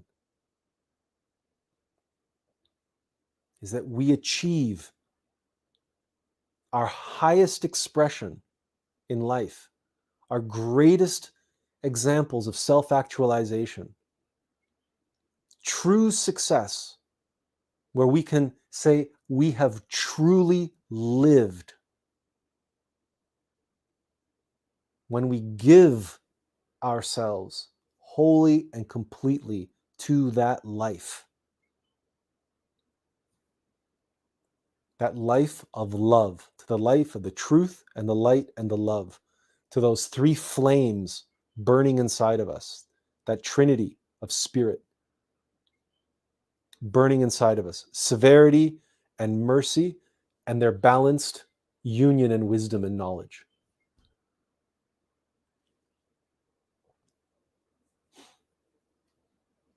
That is what it means to live inspired and expired.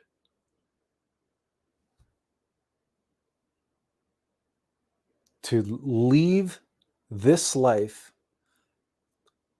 without having left anything, without anything left on the table, without any gas left in the tank. Having given of ourselves fully to this life, committed fully to the light inside of us, and have given ourselves fully to why we came in the first place. To be or not to be, that is the question.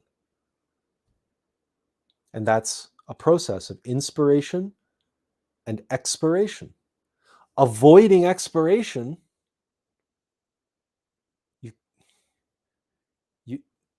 love is those two pillars. You can't make the arch. You can't create the edifice of the temple with only one pillar. And as we explained, you can't truly be inspired if you're spending all your energy avoiding being expired. So, this is it. Life, death, and the union of life and death, sacrifice. Because sacrifice is the distance, the span between life and death. And by life, we say birth. And across that span between birth and death is that slow crisscross pattern where we have our slow expiration and our inspiration. And that inverse relationship.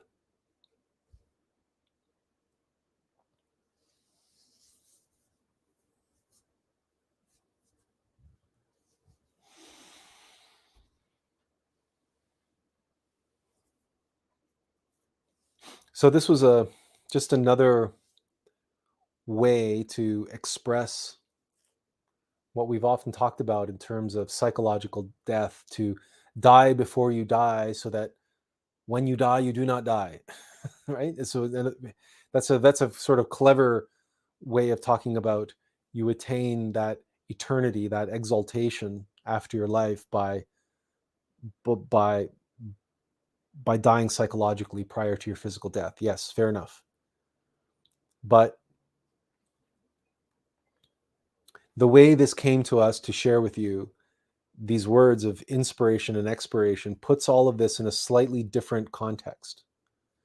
It puts it into the context of service, obviously, which we've discussed, and what Magabu here shared with this quote, where the Son of Man did not come to be served, but to serve. But it puts that service into the context of sacrifice, self-sacrifice, and indeed death. And it links the two, between that and humiliation, the ability to be humble, to not be proud in one's service, or not be so proud that, or narcissistic, to believe that you are here for others to serve you.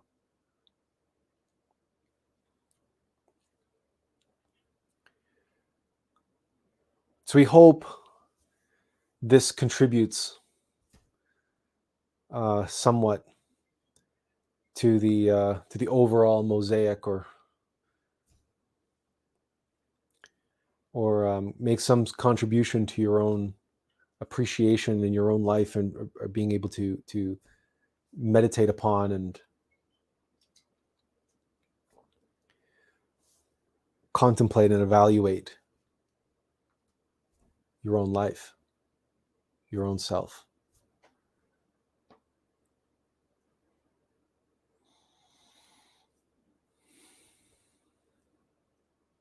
Because we know many, many people out there suffer and struggle because they're not living a life of inspiration. And because life, family and friends and teachers, professors, co-workers, colleagues, society in general, they all want what's best for us.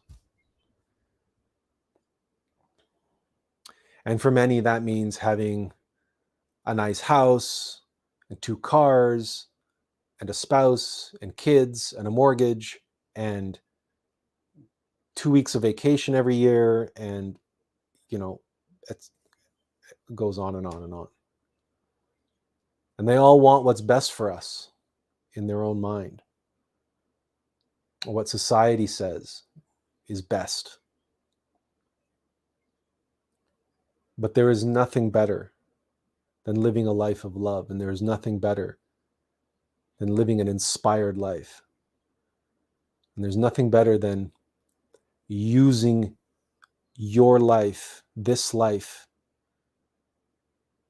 using it for something which is eternal, using it for something which really matters.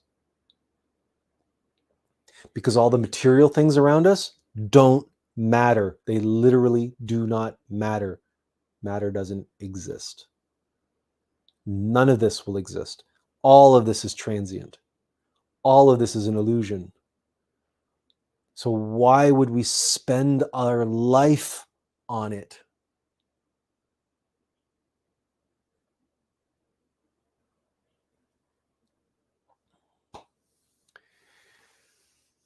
Does anybody have any comments or questions?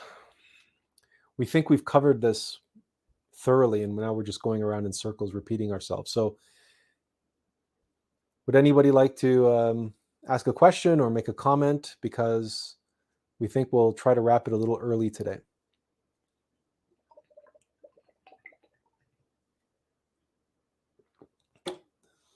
We'll give you a chance to type some questions if you have them.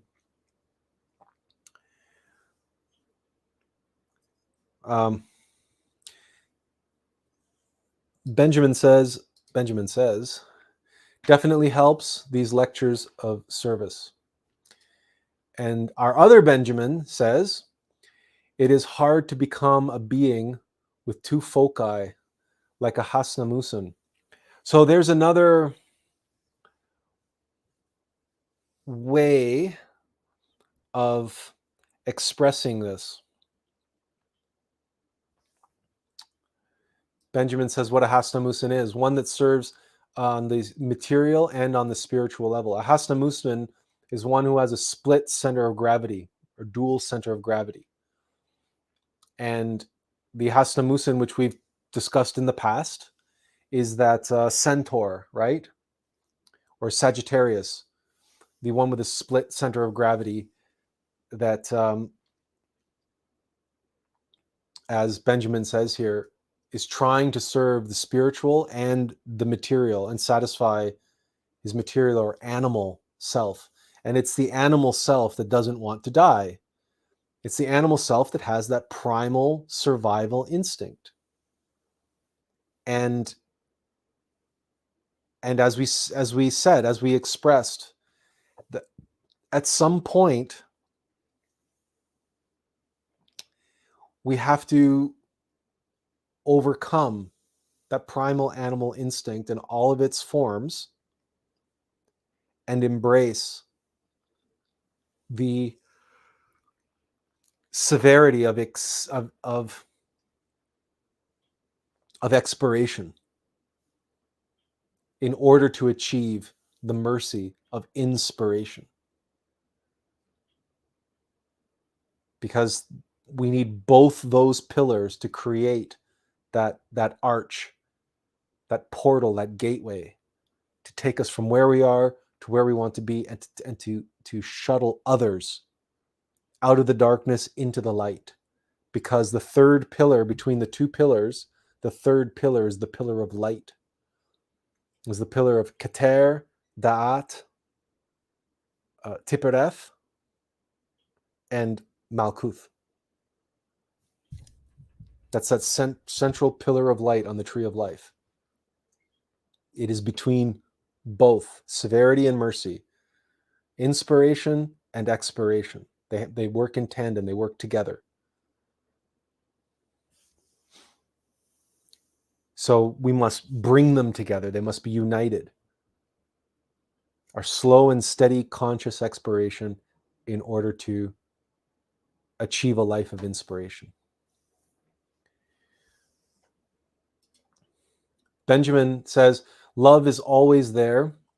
We just are bombarded with matter and maliciousness. But be a servant and remember the pillars of severity and mercy. Correct.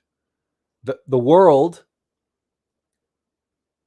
will always be pulling us into that material place. And we're going to be bombarded by the viciousness, the primal animal survival thing. And like right now, there's people building bunkers, they're doomsday preppers. They've already accumulated, tens of thousands of cans of Campbell's soup and hundreds of thousands of rounds of ammunition in their underground, lead-lined, earthquake-proof, nuclear bomb-proof shelters out in the desert. And they believe that that's going to save them. But they are completely, and they are all, God-fearing, God-loving, born-again Christians for the most part. But unfortunately, that is not the way. They're not shining in spirit with what they're doing. They're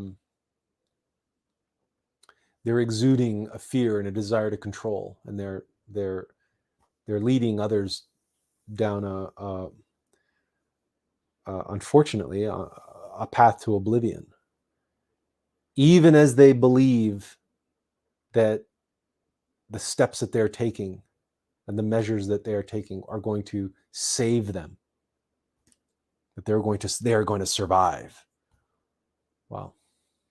The spirit doesn't concern itself with survival because the spirit is eternal.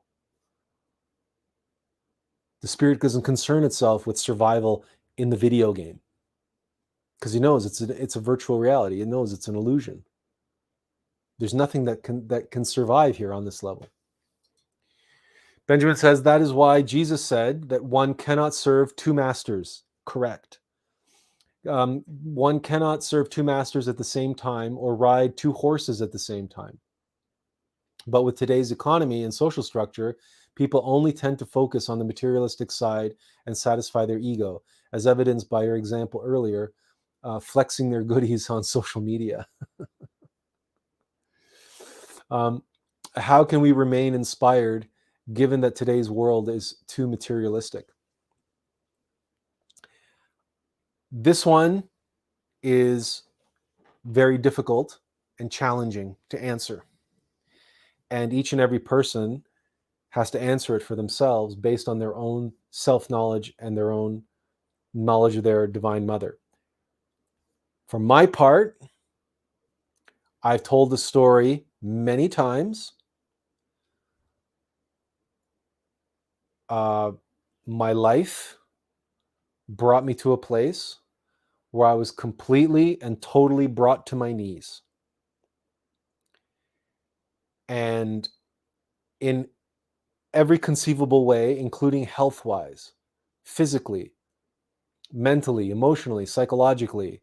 Well, I guess that's redundant, but you get the idea. And I was literally brought to my knees at the end of my rope.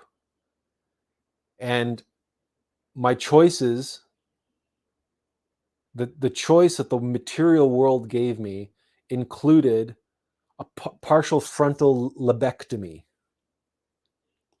and giving me 50-50 odds of helping my condition. So I told the story many times. I prayed. I begged. I pleaded for the answer to this question. The question that Benjamin put on screen. Only ours was expressed in a much more dire way, in a much more hyperbolic way because of the situation that we were in. But in my case, it was the realization that given that this world is so materialistic, I'm not qualified. I'm not qualified to live in this world that's so materialistic. I don't know how to get by. I don't know what to do.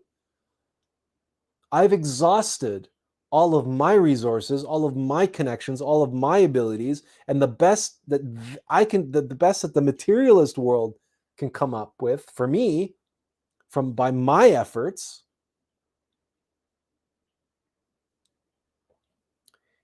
is, we'll cut out a quarter of your brain and, hope for the best. And it was when I completely and totally surrendered in that moment, saying, I am not qualified. You guide me, you show me the way, and I will follow. If you get me out of the bind that I am in, if you show me the way out of this pit of despair, of this personal hell that I am in, you show me the way out, I will follow your guidance until the very end of my days, because clearly I am not qualified to live this life,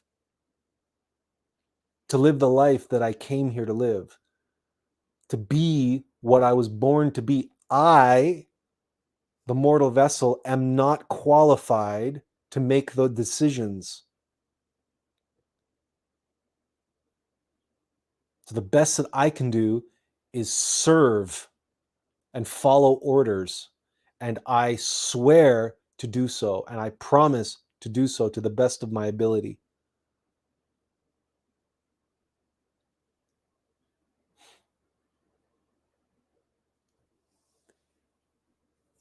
one way, shape, or form,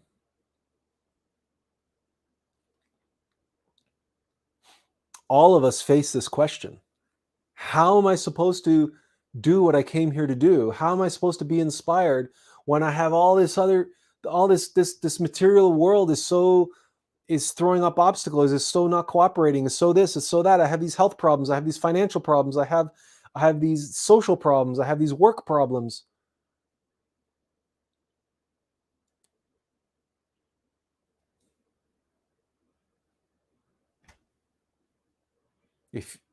If you can't, if you don't know how, I didn't know how. I dropped to my knees and I said, you show me how. But I can't do that for you. I can't show you how. I can only share with you what I did. How I was shown how. And how I am shown how each and every moment of my life. And part of that includes sharing as much of it with you as we possibly can, so that you can learn from our example and go within and speak directly to that source of inspiration within. And recognize that humiliation, falling to your knees, dropping to your knees, admitting to yourself, capital S, I'm not qualified. I know I can't be making these decisions anymore. I know I can't be deciding what direction to take and what to do and what not to do because I am not the source of inspiration.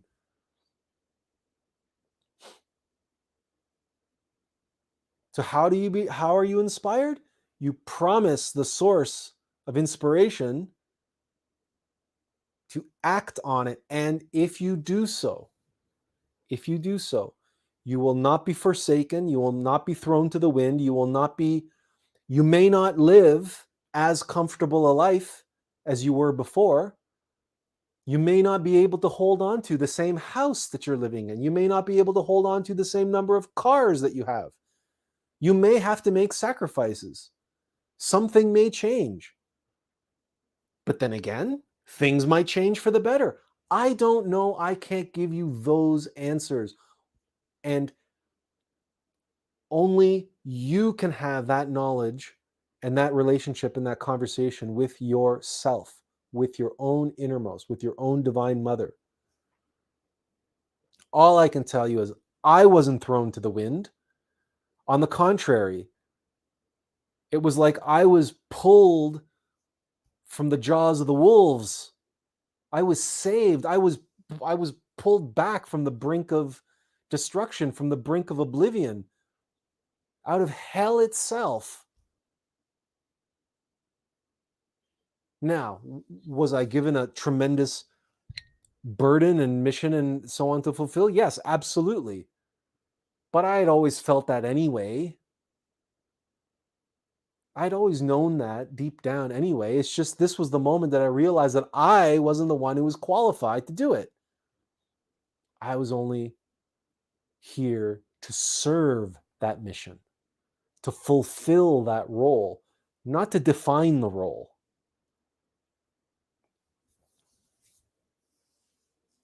And so this is the answer to this question. How can we remain inspired given the way the world is, or given the way our life is, given the way the demands of the materialist world and so on and so forth, the practicalities of living life? There is nothing that your divine mother cannot orchestrate and do for you. And if you devote yourself to her and your higher self, you devote yourself to love, love will provide. Love will provide the necessities of life. Well, love will provide you everything that you need to fulfill your end of the bargain. Right? if you promise to fulfill your end of the bargain, your end of the agreement, and you do fulfill your end of the agreement, no one is going to allow the rug to be pulled out from underneath you so that you fall and fail totally in your fulfillment. You will be able to fulfill your mission. One way or another, you will be given the tools, the resources, the people, anything and everything you need to be able to fulfill the object of your inspiration. That much we can tell you. And you will never be given anything more than what you can chew. You will never be given something that's outside of your ability or potential to accomplish.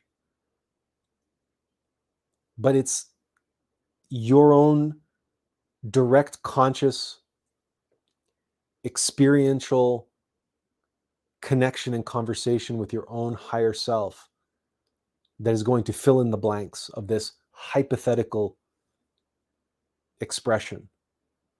We can share with you what our experience was, but your experience is going to be very different. All we can tell you is that expiration leads to inspiration. So if you humble yourself, humiliation, okay, doesn't cost you any money. It's not going to cost you your house or your cars or your reputation or anything.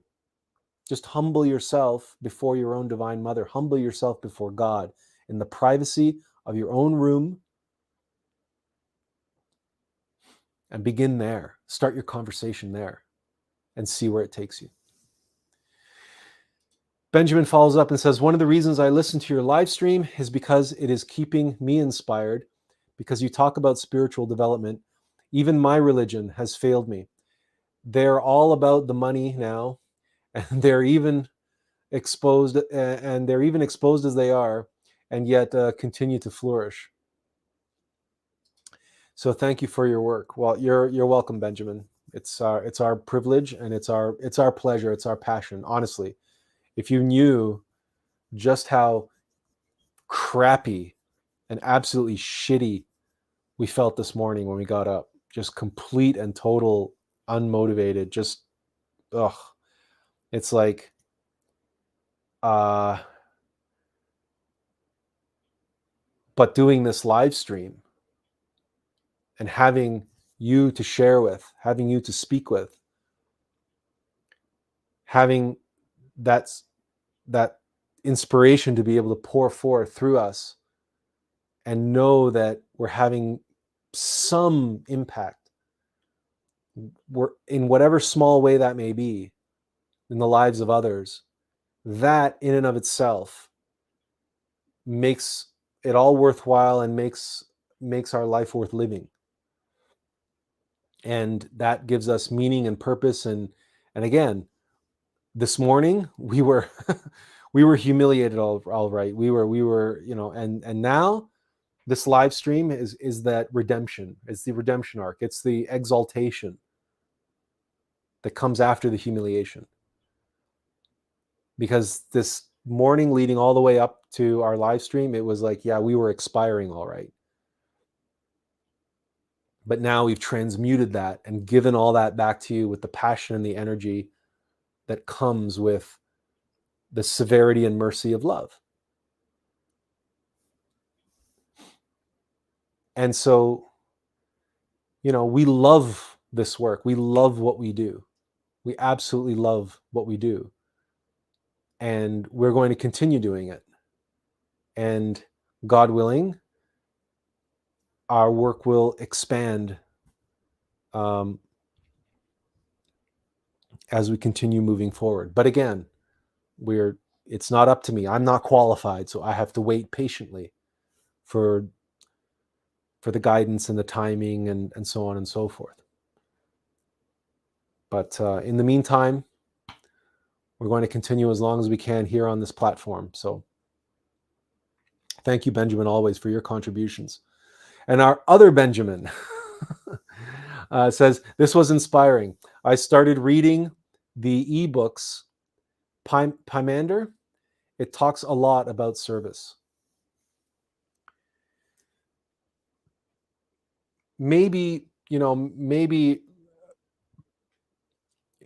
well, not maybe. It wasn't by accident that, many people growing up as teenagers and whatnot, a lot of us started working part-time in some job or another.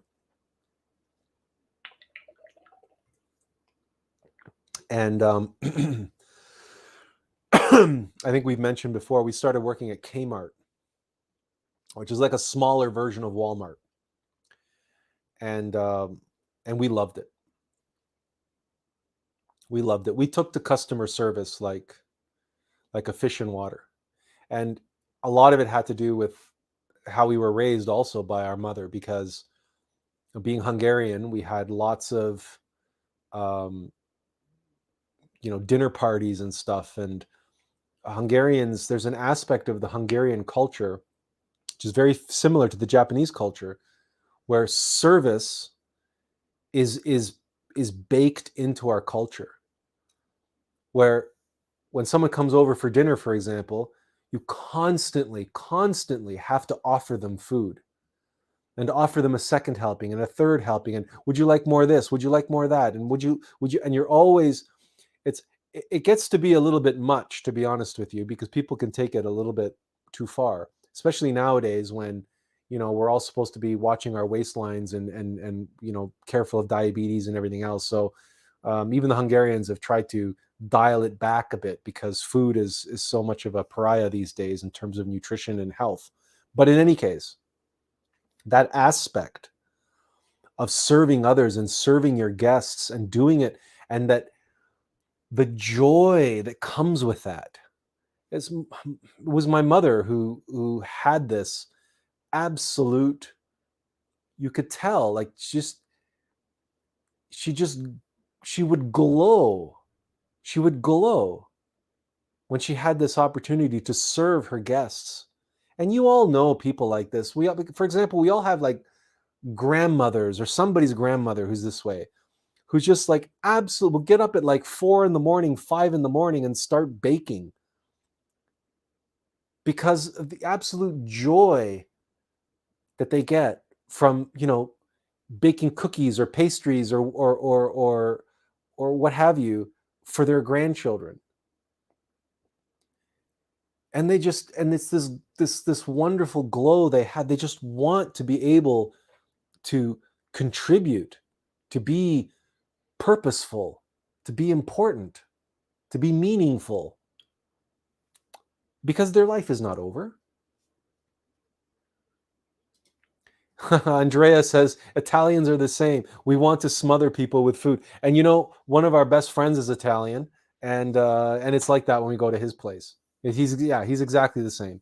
And it's funny, we've often said that Hungarians and Italians, we're like the Corsican brothers. We're twins separated at birth. Italian flag is green, white, red. Hungarians is red, white, green. Italians put tomato on everything. We put paprika on everything. So we're like two cultures separated at birth. We really are.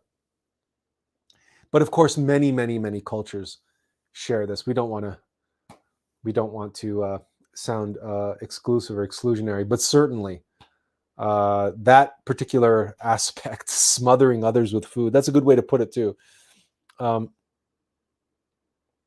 But this is that magical spark that, you see, everybody has, right? And every culture has.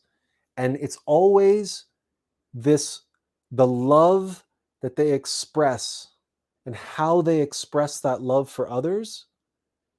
We glow when we are given an opportunity to express our love for others in that way that is unique to us, unique to our culture, unique to our person, our personality, are unique to our talents.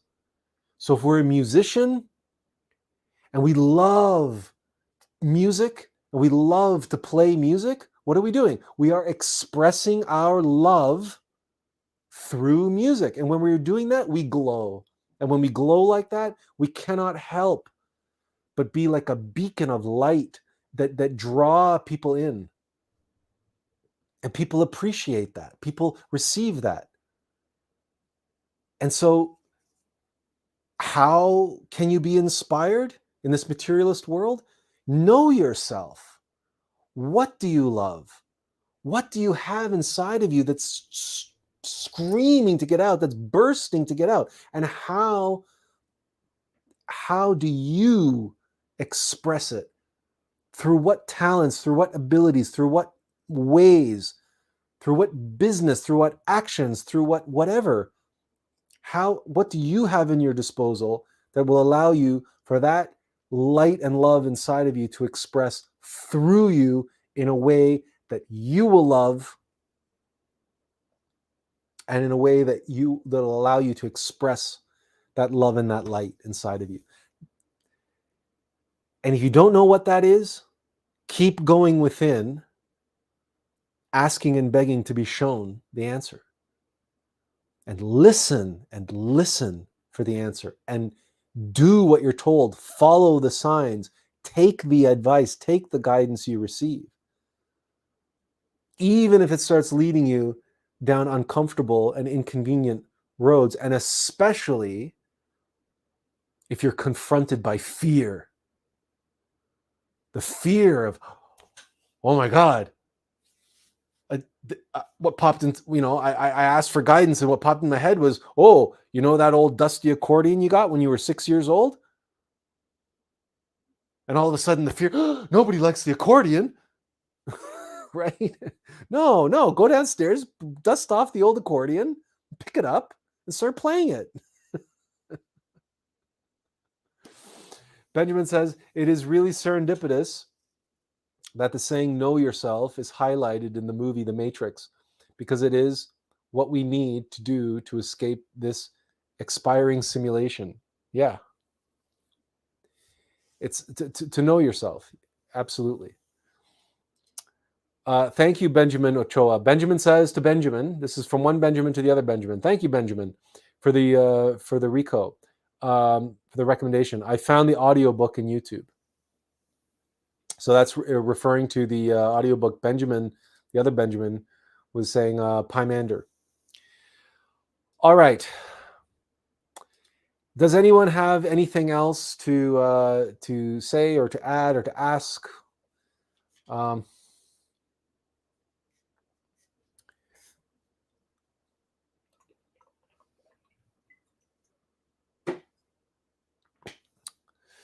All right, we're going to take that as a no, that everyone has said their piece. We want to thank you all for joining us this afternoon or this evening, wherever you are. And again, for anyone who's watching this as a recorded and not live, thank you as well for sticking out to the end. We know that these can be long, but we hope. Well, we know they're not the longest podcasts and not the longest live streams on YouTube, but we hope you will find them among the most valuable, because, and we hope you'll recognize why this does not qualify as content.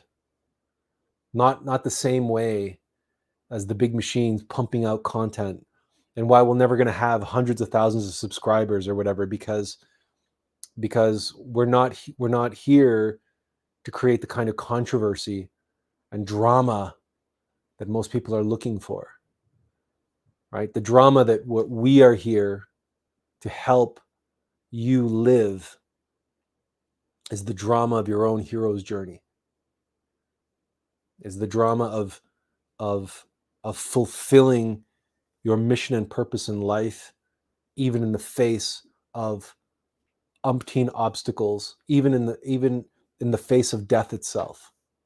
To embrace that fear and use it as the springboard for your courage, to transmute all the fear and all the anxiety and all of the reservations, to take that energy and harness it to catapult yourself, to harness expiration to enter into the place of inspiration.